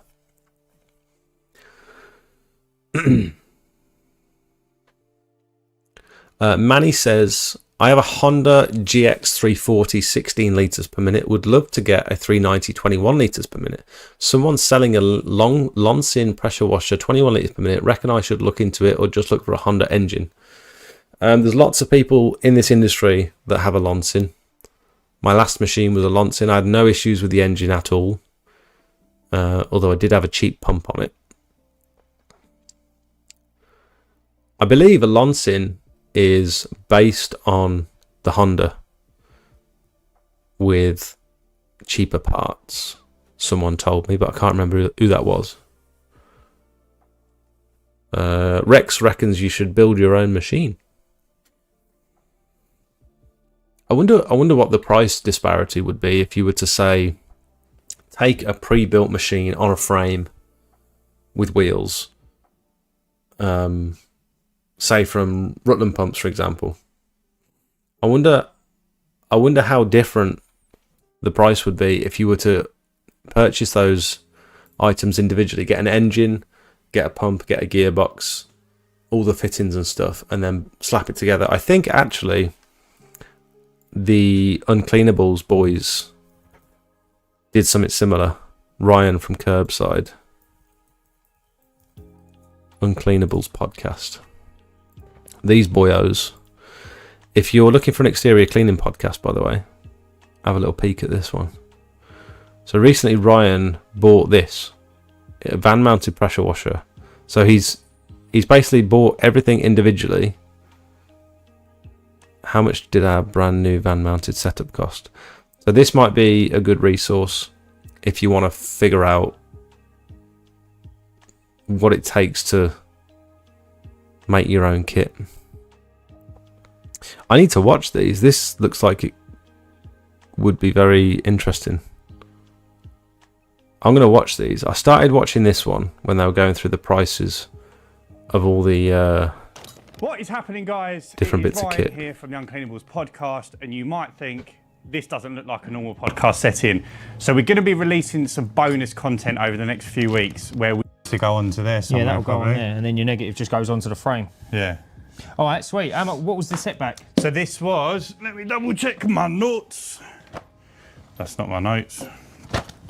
Size that guy's dick. Here we go. So it was the machine itself. He's was so funny. $17.55 plus the VAT, but I added on the quick fittings and the pressure gauge. Don't press the red button. Does it go bang now? Yeah, it's exploded now. Yeah. He is so funny. Every time I'm watching this podcast, he's got such intrusive thoughts, and he never bottles them up. He says he says everything on his mind, and he's so good. He should be a stand-up comedian or something. Honestly, it makes me laugh every time I watch him. I think competition is healthy for a trade and a client. For a trader and a client, yeah, I agree. Don't forget that the expo is 2 days this year. Yes, Conrad, well remembered. Done lights for the first time this year. Got over 30 jobs. Got over 30 jobs in so far, with a few more this week. Defo a great earner this time of year. 30 jobs. Damn, that's impressive, mate. How are you marketing that to get 30 jobs? Because I'm on my second year of doing Christmas lights. I put one Facebook post out, and I've got 15 jobs booked in the calendar. I've done probably half of them. Let me show you the Facebook post that I put out a while back. It was a while ago. I haven't mentioned Christmas lights for a while, actually. I should probably do another one. It's not too late to get booked in for your Christmas lights. Do.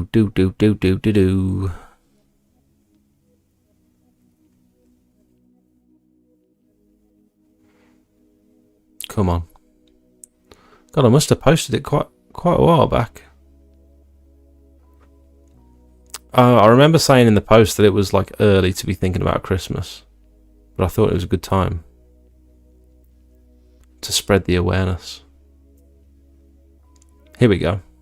So this was at the 1st of October that I posted this, 2 months ago. So I said, I know it's early to be talking about Christmas, but last year we offered Christmas light installation, then some like just questions that I thought people might be interested in. Do you already own Christmas lights? We can install those for you, providing they're neat and relatively tangle free. If you don't have your own lights, we can advise on what sort of length to purchase. Do we rent out Christmas lights? No, not at the moment. Everyone has a different idea of what looks good, so we'll leave it up to you to decide how you'd like your home to stand out this year. Colour, design, hue, temperature, it's all down to personal preference. You purchase, retain ownership of your lights, use them again next year, meaning no costly rental fees from us. Your Blast, Shop Blast Cleaning. Thanks for subscribing. How are they installed? A combination of gutter hooks, cable clips secured to the masonry to fix the lights into position, or adhesive hooks where absolutely necessary. These are all included in the installation cost. Do we take them down in the new year? Yes. Where can you book in? When can you book in? Whenever you're ready. Last year we struggled to fit everyone in due to last minute requests. Best to give us plenty of notice to ensure availability.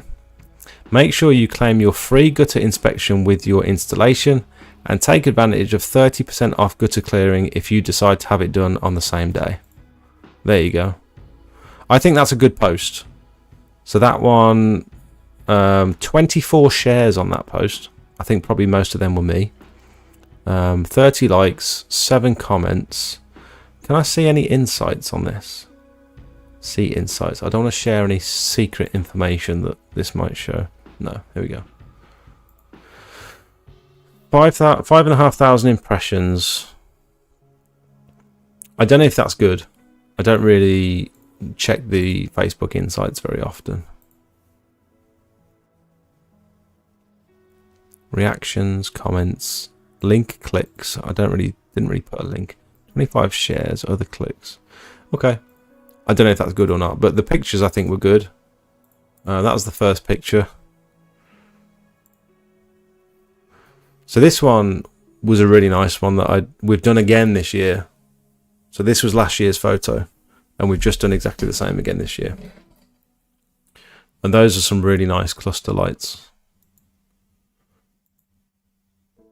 This one is an AI generated image. So this was generated using my Pixel 9, some of the stuff that's on there, some of the software. So that one, see, I think that looks better. That's the one we've just done, but this was last year's image. And I reckon that looks better than what we've done this year. I might need to show him this picture and just, I don't know. That's a pretty photo, I think. We've done that one again this year already. That's an AI generated image. That's not real. Yeah, anyway. 30 jobs though, that's really good going, Dan. Evening, Wayne. Or just swap your pump out. I think the pump, your size of your pump is a bit limited with the GX340 engine. I don't think you can go much bigger than 16 litres per minute there. I think if you want to go up to 21 litres per minute, you do need to have a higher horsepower engine like the 390.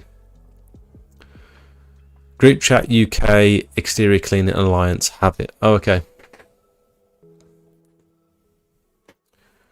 It's not a think they have Darren's dropped out, but hosting his own thing at PWS and cutting prices for the day. It's not a think they have Darren's. Oh, it's not a think they have. Right. Cutting prices for the day. So you can go to the expo and have a nice drive to PWS for the day back. For the day and back. 100% been learning curve since watching your videos and not even touched the tip of the iceberg. Fabian, welcome. I don't think I've seen your name in the chat before. Thanks for watching. Hopefully start on my own business in a year's time. Came across your channel first many months ago. Keep up the good work. Thank you, Ashley Ben. Question, why will you be starting your business in a year's time? Why not right now? Why not start doing something right now? What's stopping you? A lot of people say that. I'm going to start my business next year. You probably won't. If you're already putting roadblocks in front of you, oh, I've got to wait till I get this, or I've got to wait till I've got a new van, or I've got to wait till I've got these savings and stuff. Like, if you keep putting it off and putting it off, you're going to be in a totally different position next year, and you probably have your sights on something else. You might have an absolutely legitimate reason for waiting, but a lot of people just procrastinate. Put unnecessary roadblocks in front of them. 100% I'm listening every week. Very new to the channel. Oh, Alex. Thanks, mate. 690. $4,500. 30 litres per minute. GX 390. Oh, you mean GX690? Yeah. Does any other members just offer the one service? That's a good question. Does anyone else out there only offer one or maybe two services?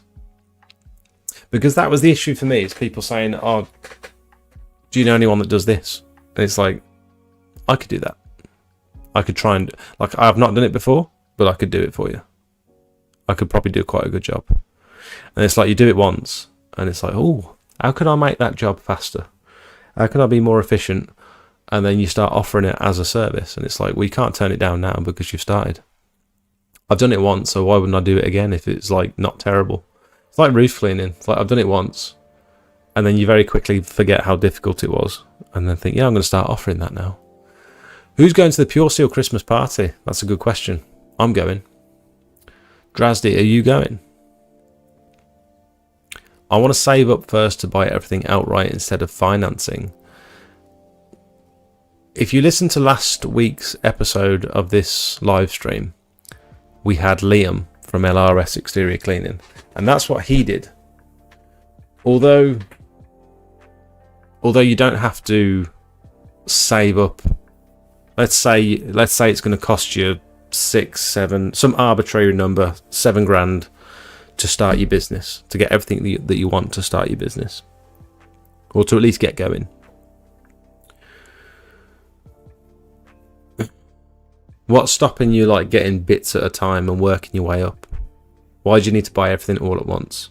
And also, Liam came on and he said he did that exact thing, and he bought everything outright.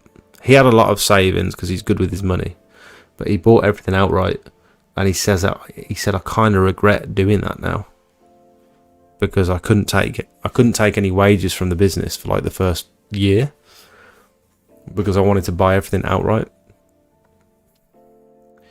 I would argue that puts you in a better position going forward, because I think starting a new business, the last thing you want are outgoings and like direct debits and finance.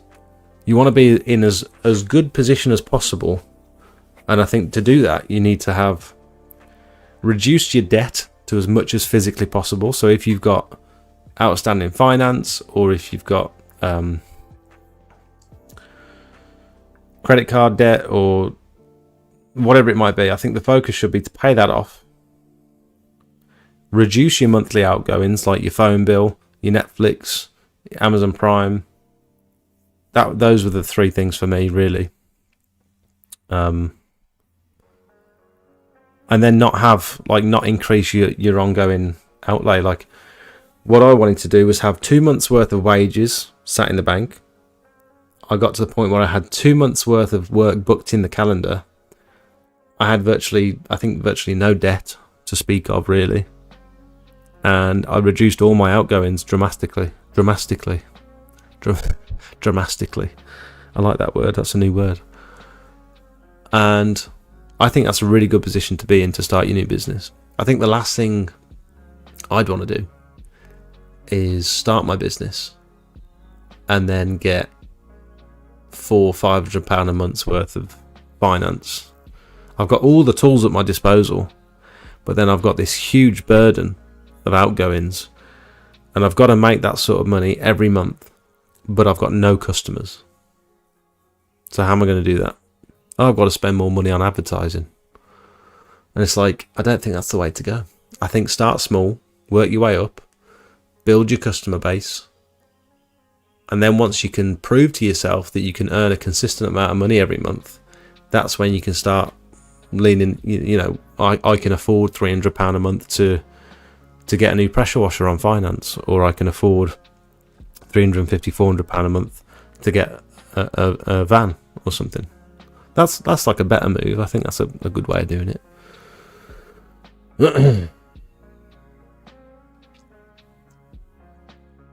I wish I could 6.5 hour drive, and I don't want to drive back hungover.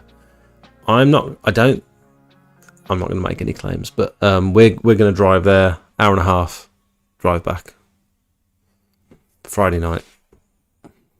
To be honest, not looking forward to it. I've never had to drive that far just for like a drink, just for like a social gathering. It's always been like a full-on piss up, and then you end up staying somewhere in a hotel or something. I'm not looking forward to the 3-hour round trip. I clean all sorts. I've just done 4 days at a golf club and going back Thursday to finish off. Nice. Newbie here, JD Rides, welcome to the stream. Plan on starting up at the end of January. I've got about 10 grand to set up, including the purchase of a van, and plan to focus on pressure washing patios and driveways. Where do I start? That's a very good question. But quite a simple one, I think. First thing I'd say is, something I learnt the hard way is you very much get what you pay for in this industry. I would focus on ask questions and get recommendations for equipment, because there are some suppliers to avoid, and you'll generally find if you ask a question, everyone says you should get this machine from here, here, or here. And then you can't go wrong then. You're starting out with the best equipment.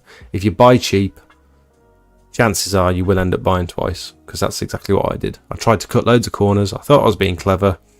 I thought, oh, this is no one's thought of this. And it's like, actually, people have been doing this job 30 years longer than I have. And they've thought of everything. And you really do get what you pay for. So I'd put that 10 grand to good use. Don't try and buy anything on the cheap. I would just buy the proper equipment first time. Don't get everything all at once, because you don't know exactly what you want to do yet.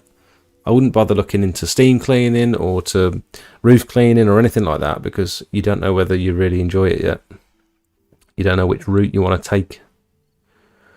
So I would say if it's pressure washing, patios and stuff, focus on getting a good machine from a reputable supplier with the right fittings.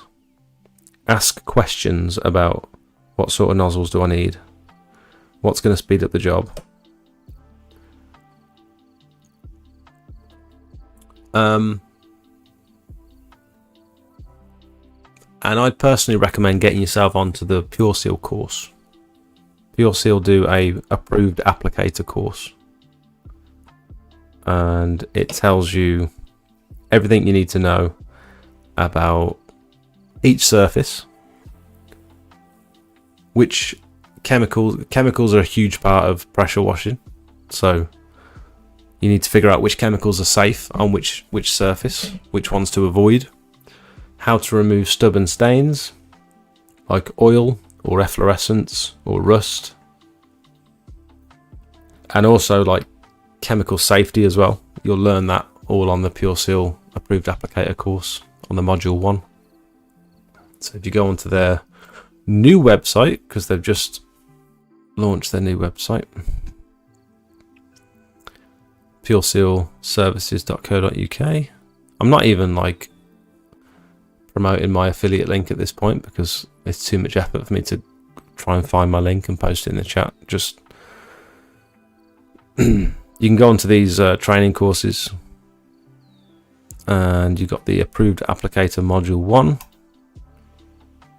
and then you can see which dates are available.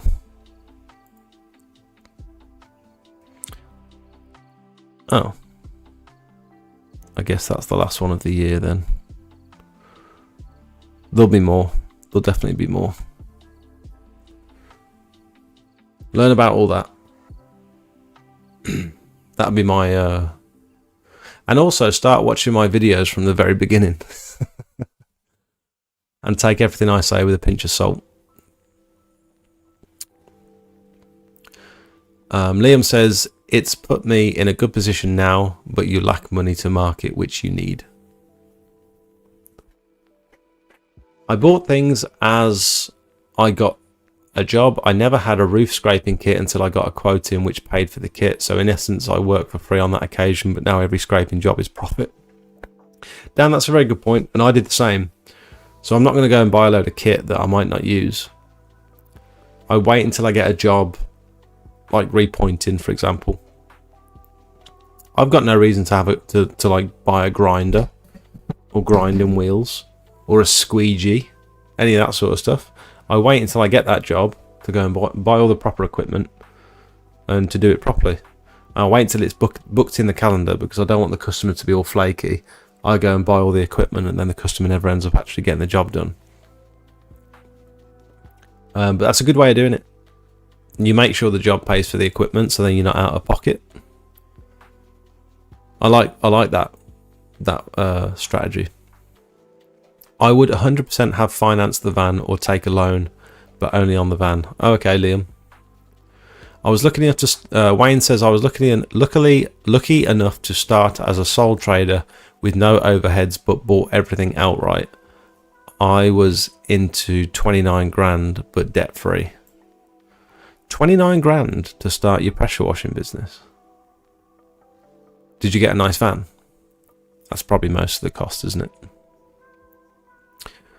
I reckon you could start a pressure washing business, including a van, for less than 7 grand. No, I reckon you can do it for less than 6 grand. You can get a small van, a good pressure washer, and a buffer tank. I reckon you can do that for less than 6 grand. Everything you need to get going, I'd say. I did it for like 300 quid, 400 quid, I think. But I had a very small pressure washer, which was it's very basic, very slow for what I wanted to do. And I was also working out the back of Sophie's Toyota RAV4.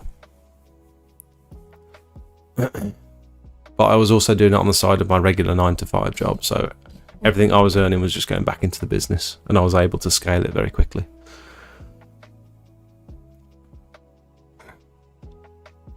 Manny says, I only do pressure washing, no sealing, don't do gutters, don't do roofs. I just stuck to pressure washing and it worked for me. I'm also at uni 21, so need to split time studying and working. I pressure wash pretty much all surfaces.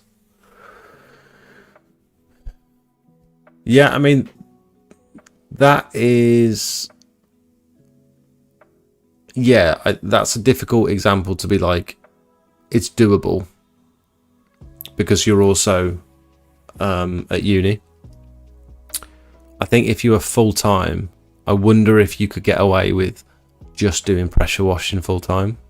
I'm sure there are people out there that do. I think H2O pretty much just offer pressure washing all year round. They don't do gutter clearing. They do roofs. But I think they get a lot of commercial work. And so you do a lot of commercial pressure washing in the winter as well, I suppose. But as a small business that's got, not a lot of contacts, not a lot of repeat customers just yet, I don't know if pressure washing alone is sustainable. Gutter clearing definitely saved me last winter, 100%.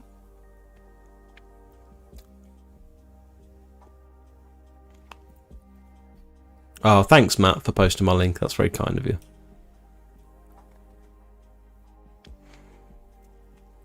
Lights were a mission today, Jake. You were 100% correct about cleaning them. Managed to get them done. Sent you the pictures. Where have you sent them, mate? Is it on the Discord? Yeah, they are. Ooh. So, Liam's fitted some of the same lights that I fitted in my video a couple of weeks back. That looks good, mate. That's a nice size house to do them on as well. So I think Liam was having problems because he was trying to stick these 3M tabs. The lights are basically a light cluster with a 3M tab on the back, and you stick the actual LED to the underside of the soffit. And so they better bloody stick, else they're just going to fall off. They do come with little tabs that you can screw in place, but they're not really holding the lights up. They're just sort of holding the cable. I suppose they are holding the lights up to a degree. But if you don't clean the soffits first, same with normal Christmas lights and the 3M hooks and stuff, if the soffits aren't clean, they've got no chance of sticking. And as soon as you put that sticky pad on a dirty fascia or soffit and then take it off again because it hasn't stuck. If you then clean it and try and stick it back on, the dirt's already stuck to the pad, so you're not gonna get it back on there. So that's a total waste. And even though these kits do come with replacement 3M tabs to go on the back of them, it's such a ball ache to take them off and redo them. It's quite a difficult job anyway. These ones, it's quite hard work, really. Oh, they've done red, white, red. Cool, because you can change all the colours and the patterns on these lights. Did the customer source these, or did you get them for the customer? Did you have to go? No, that looks good, mate. It's really good.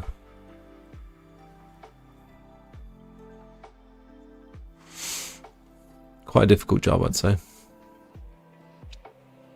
The van was 19 grand.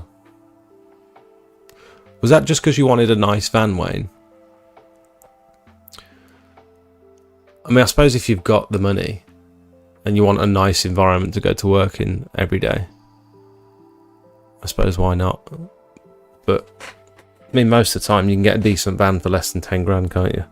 Like a used one. I suppose it depends. There's so many factors, isn't there? Got half the side to finish when it's daylight. Oh, okay. Jake, do you have the Pro Foamer and would you recommend one? No, I haven't got one. My friend Richard bought one. Honestly, I didn't like the way... If you're exclusively only going to use it for applying hypo,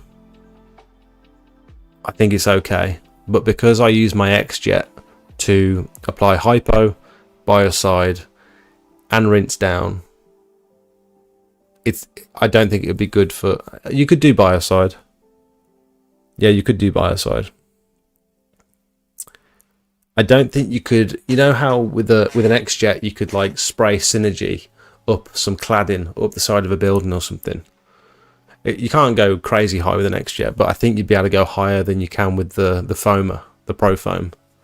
It's got a fixed nozzle, so you can't adjust... I don't think you can adjust the end of it to change the spread. I think it's fixed. Well, the one that Richard had was anyway. They might have changed it since then. And it's the way it kind of dribbles out the end of the gun. It foams it very well. It's just not as consistent, I don't think. Let me look. Pro Foam.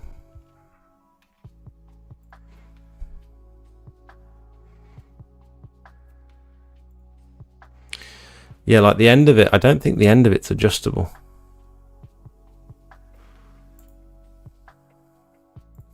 Are there any other pictures?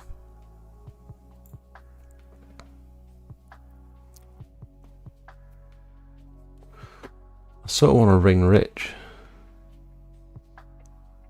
Let me ring Rich.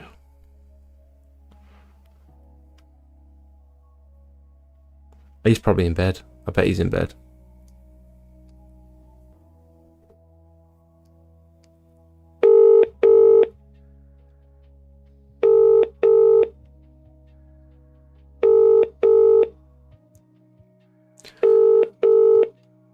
Scary at the top arch on the ladder on my own. Yeah, getting up to those gable ends. Welcome to the O2. No, I think he's in bed. So I think the Pro Foam is quite limited in comparison to their Pro Jet. This would be the one I would go for personally.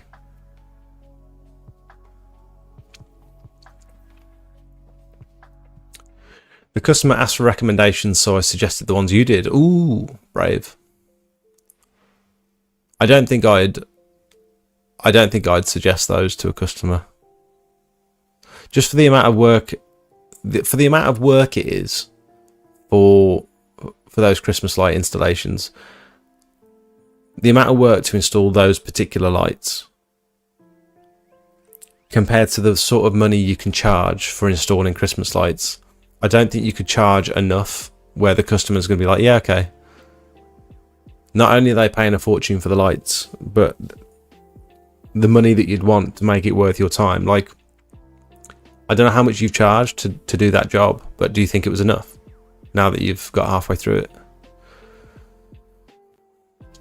it? Dan says, I've had a contact message me regarding gutter, drain, cleaning and resealing for commercial businesses, Pizza Express, Costa. This is how it was worded to me. What could this mean? Gutter, drain, cleaning and resealing.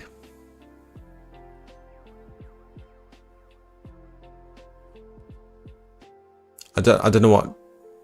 I have no idea. No idea. It sounds like they don't actually know what they want.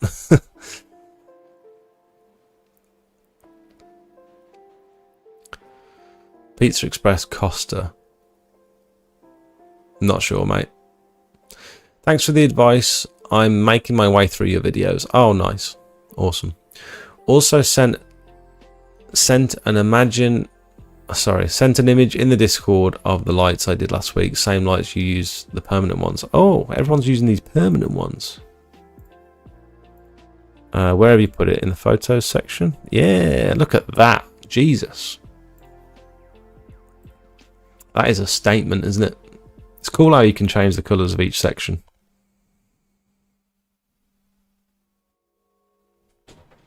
Those look super neat. Those look very well done.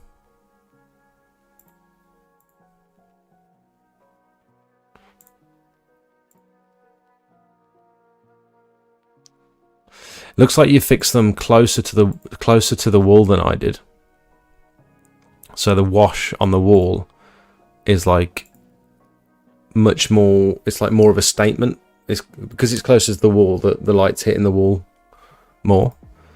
I think they recommend 4 inches away from the wall. I did more like 6 inches, so it's like more of a softer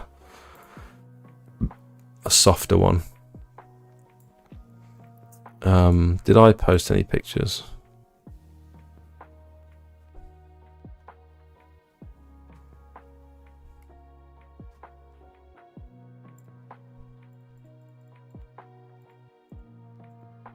It was this one.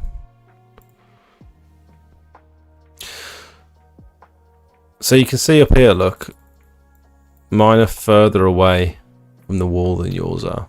So you've got that sort of very defined triangular line of shadow, and mine's a little bit softer. I think I prefer yours.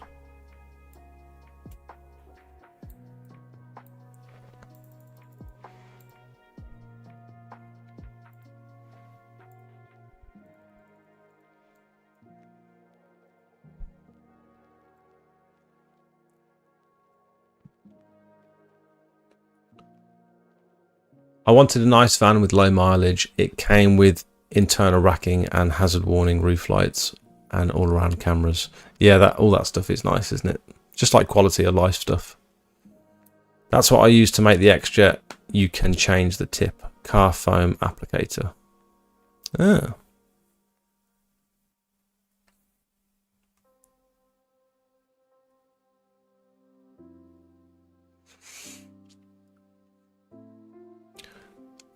Pity the bricklayer that built the house didn't own a spirit level. Which one are you talking about? This one?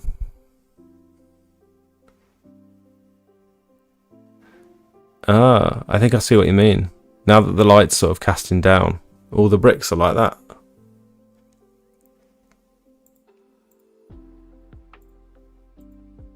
Yeah, I sort of see what you mean now.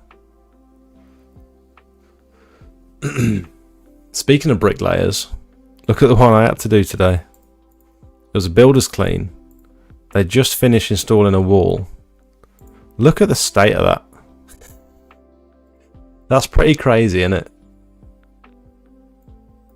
Total disregard. Like, I don't know why you wouldn't put a sheet down. Apparently the guy that was like...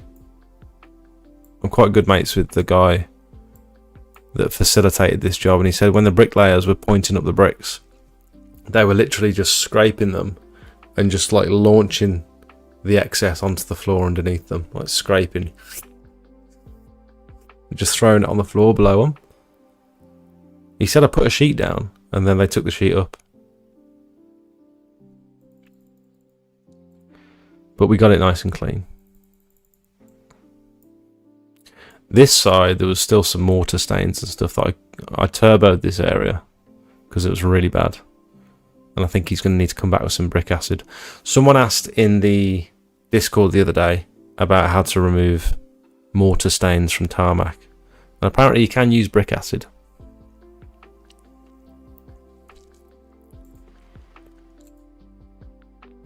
This is what we've been up to today. Cleaning those fascias and soffits. So, I'm leaning toward, now that I've got the pure water resin tank, I think I might need to change the filter in it soon. I'm not sure. The resin, I mean. I'm not sure if Synergy has given us a better clean on this property. Normally I use my TFR because when I use it around glass and stuff, it makes the glass really nice and shiny. And it makes all the gutters, faces, soffits super shiny as well. I think it's a great product. Does a really good job on PVC and glass. Today, I thought these are they've got quite a lot of dark staining on them. Lots of algae and lots of like dark marks. You know, when you can see, I don't know if you can see here, there's like stripes. There's like, you see the dark stripes on the faces. And it was worse than this in other areas. And I thought, I'm going to try some Synergy on this, because I reckon Synergy might do a better job than the TFR. And they came up absolutely mint. Literally not a mark in sight on any of these gutters, front and back. Fascia soffits came up mint. We cleaned all the windows and the frames as well, because they were black. And I reckon, combined with the pure water resin tank, I reckon this has done a better job than the TFR has. If I didn't have the pure water resin tank and I only had tap water, I would use the TFR. If I've got Synergy and pure water, I reckon that might be my new go-to. After doing this one, it could be my new go-to, just because, you know, like, you can't get the brush like up underneath here, and you could spend time washing the brackets and stuff, both sides, with the brush, but it's like really time consuming. So a lot of the time we'll do it on the bottom, but we probably won't individually wash each bracket front and back on the top row, because you can't really see it from the ground. Well, the Synergy sort of just melted it all away for us anyway, so by the time it come to just rinsing everything off, after we'd scrubbed the gutters, faces, soffits and rinsed it, the brackets were clean anyway. They almost sort of cleaned themselves. And even up behind the gutter, as long as the Synergy managed to get up behind the gutter, that looks clean as well, even though we couldn't really get the brushes that far up. So I reckon as a general cleaner, the Synergy is better than the TFR. But I reckon the TFR leaves everything shinier. This is all still wet, so I don't know if you can really judge the shininess of it. But also the Synergy like foams up, bubbles up really nice. And so it's really easy to see where you've been and where you haven't. I don't know. I really enjoy it. It rinses really well as well. I really enjoy using that Synergy today. And Jakey said the same.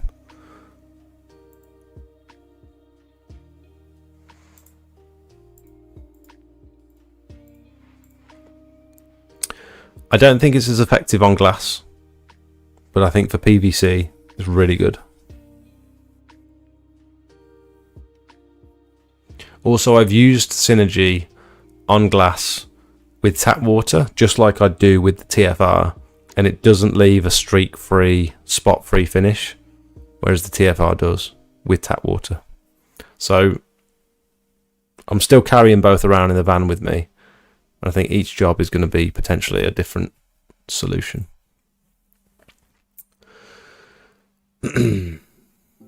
I've experienced with YouTube in the past. Do you recommend pushing it as a platform to promote your business, or do you find other platforms like TikTok or Instagram a better way of marketing yourself? I wouldn't suggest making YouTube videos to promote your business. No, the amount of business I've got from YouTube is probably 0.5% of the jobs that I do. The ones that have come through from my YouTube channel have been like big jobs, but it's not something I use to promote the business at all. People aren't watching YouTube to like find someone who does pressure washing in their area. You know what I mean?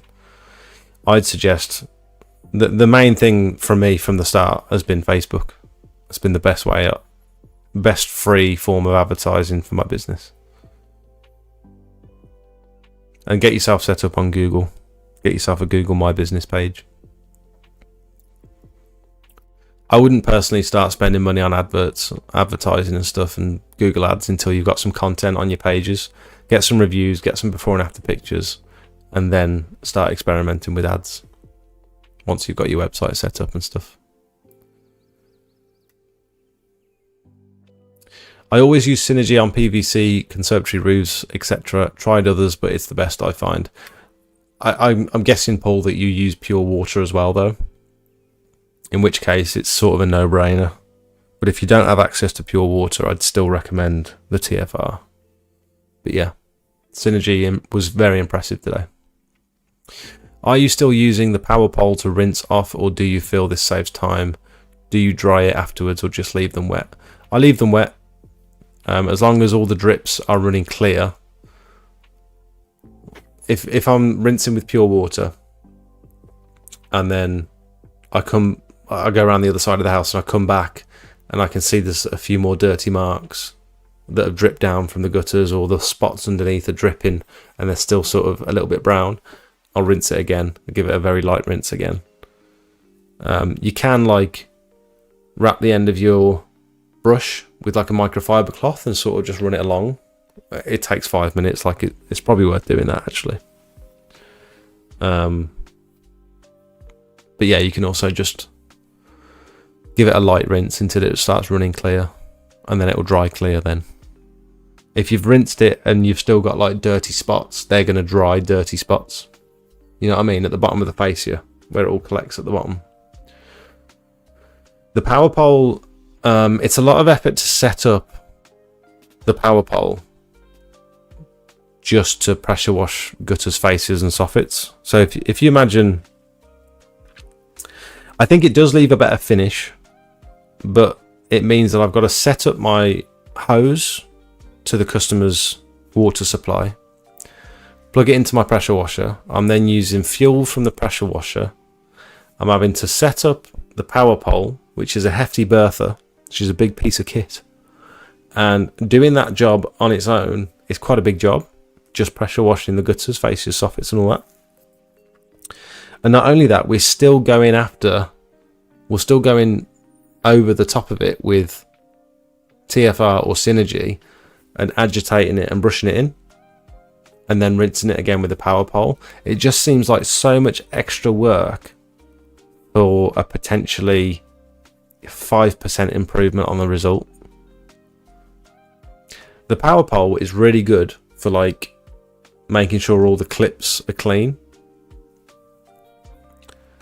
because cleaning the brackets, the gutter brackets with the brush is a lot of effort, making sure they're clean front and back. Whereas with the power pole, it's just like and they're clean. So in that sense, it's easier, but the amount of work it takes to set all that equipment up. So you've got your power pole, you've got your hose, you've then got your gardener backpack, your water fed pole. Like, it's so much equipment to do a very low ticket job. It just doesn't seem worth it. We experimented with it for a while, and it was good, it was effective, but I'm not sure I'd want to do it every time. It's like, what am I charging front and back? 45 quid a side for like your average detached house, semi-detached, you know.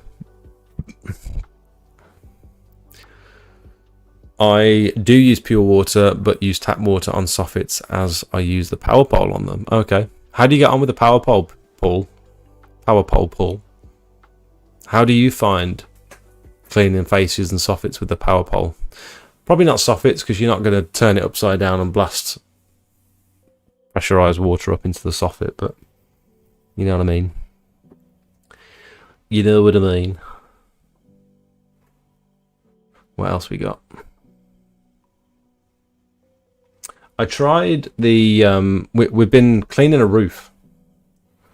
Let me put some pictures in the Discord, because we've been cleaning Sophie's mom's roof,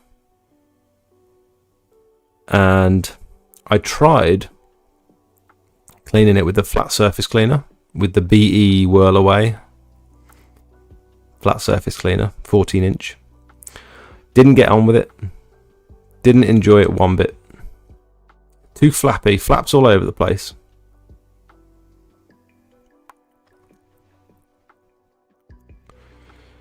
It was a whole week ago.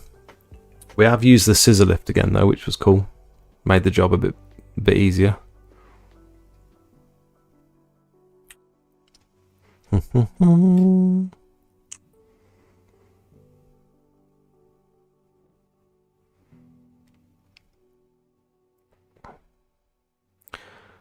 I don't know what these videos are.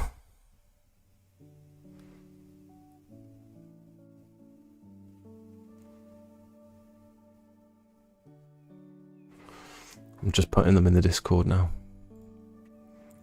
I actually didn't watch these before posting them. They might be complete nonsense.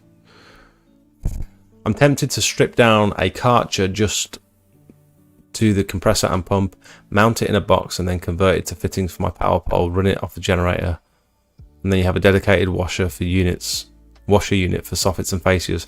That's not a bad idea. I think Squeaky Clean Dave did something similar with a Karcher.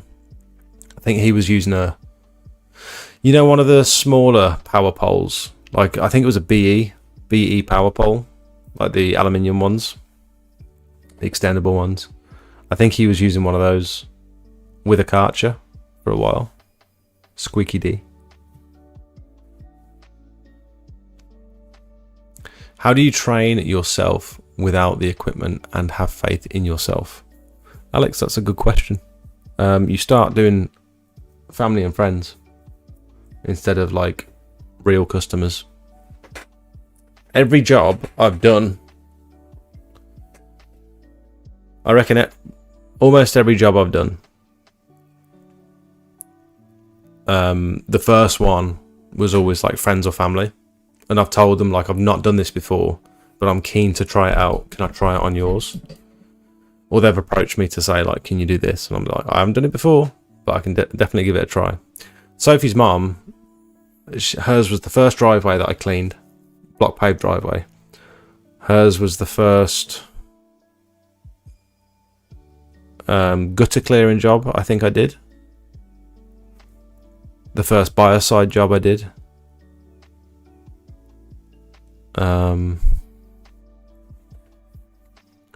One of the first repointing jobs that I did.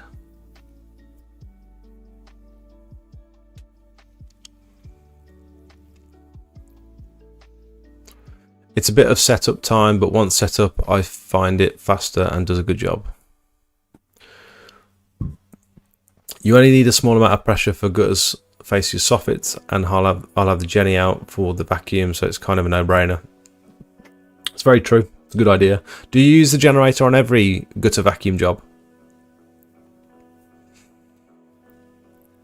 I've started carrying it around with me. If I've got like a day where we're doing two or three gutter jobs, it's like a nice thing to have with the Panther.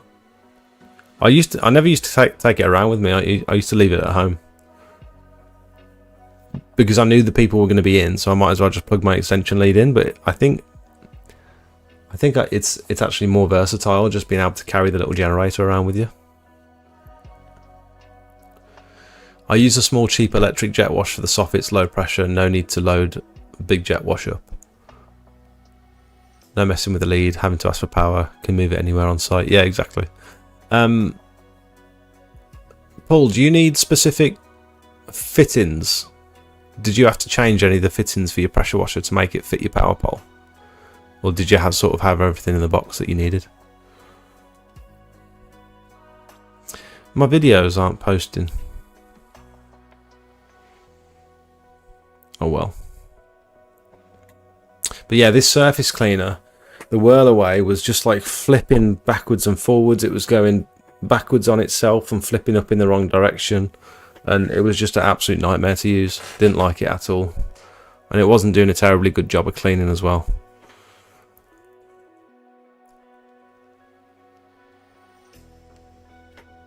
Oh, getting a bit tired.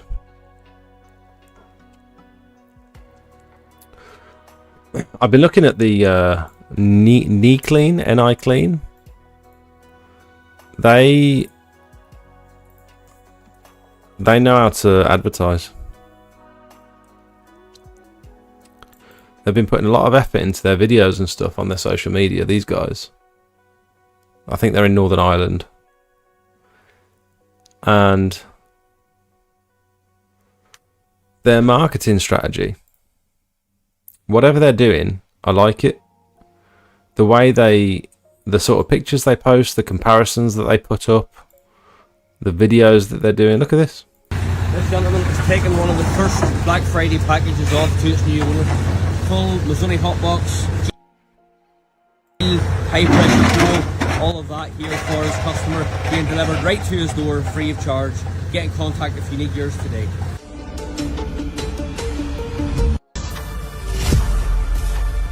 I think this guy is quite confident, like confident enough to be doing these videos. Got the twin turbo.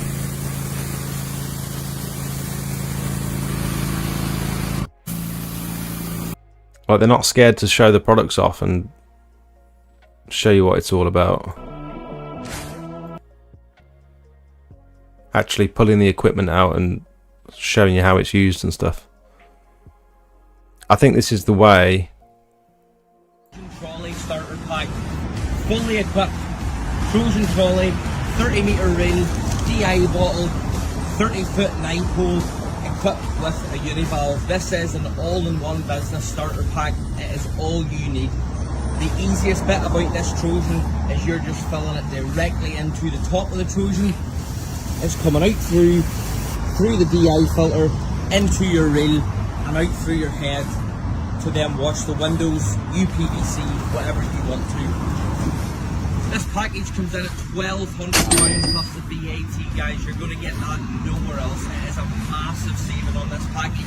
If you need us, give us a buzz. You can get us on Facebook, Instagram.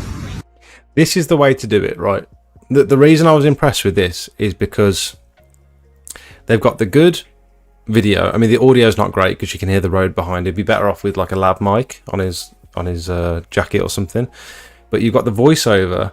You've got someone actually doing the job, so you can see how the equipment's being used. He runs you through exactly how to fill it up and use it. He's telling you the spec of everything, and he's giving you the price. And there's a link in the description, and there's a phone number. Like, this is the way I feel like all of the suppliers should be marketing stuff. The person who's leading the brand to do a video of like hands-on, this is the product, this is how it's used, here's the price, here's where you can get it. Very clear. You've got no questions at the end of that video, and it's like, this is a really, I think this is the way every supplier should be showing off their kit. Instead of just taking pictures and like flashy, like doo, doo, doo, doo. You know what I mean? There's a lot of them that are doing that, and I don't think it's as effective as just showing the kit hands-on. And it's like, click the link to find out the price. It's like, no, just tell me how much it is, tell me where I can get it, and show me how it works. I think this is the way to do it. We have now teamed up with Klarna on our Niclean website. This means that you can pay in 3 installments. The first one on the day that you order your kit, the second one 30 days later. This isn't sponsored, by the way. I've been watching them for a while, and I've been quite impressed with the way they're doing stuff. Hi folks, Shay here from Look at this. We are with our first deal of Black Friday. It is. I think this This music's going to get me demonetized, I think, so I don't want to play the music. This is the way to do it. Because not only have you made an advert and promoting your kit, but you're also making a reel that's probably going to do quite well on Facebook and Instagram and stuff. He's got 2,500 views on that.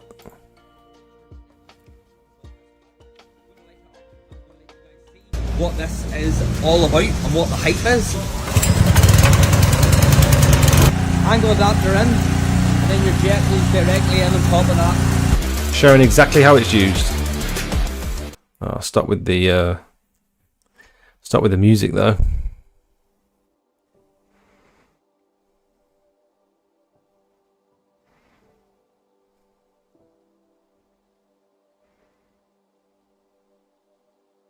That's that hex pole, isn't it? Oh, I need a straight fit in there. Oh, he's got the straight fit in. That's what I need. I've got the flappy on the end of mine, which is how you adjust the turbo nozzle and stuff. But that means I've got two. That means I've got the initial flappy and then the one that's on the surface cleaner. And so they're both just doing this. That's why it didn't work. He's just got a straight fitted on the end of his, no flappy. Ah, that's where I was going wrong with the surface cleaner. I wonder if I can fit one of them on my conversion kit then.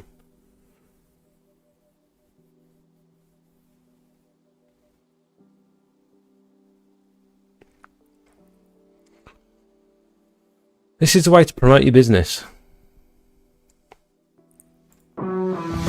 Stop with the music, please.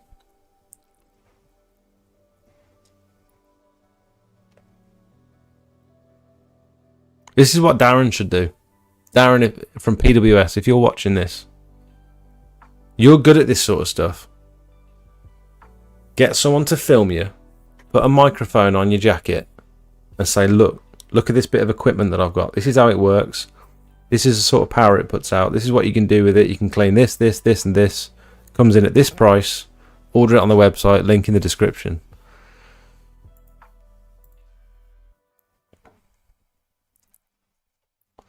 Anyway.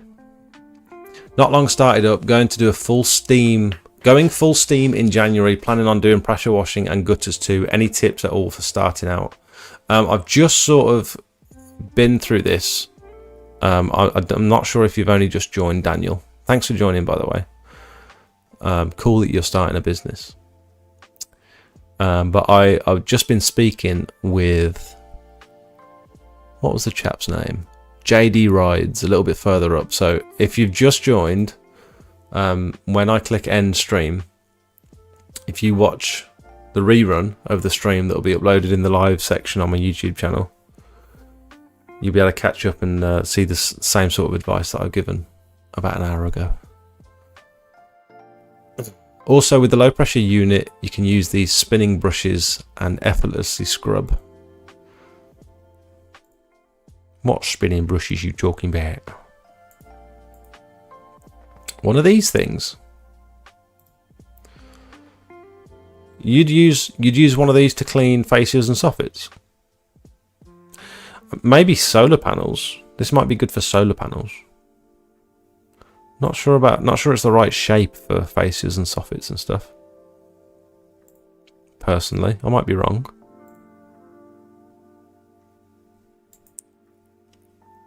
Hydraulic power drive. I mean, yeah, the water pushes it.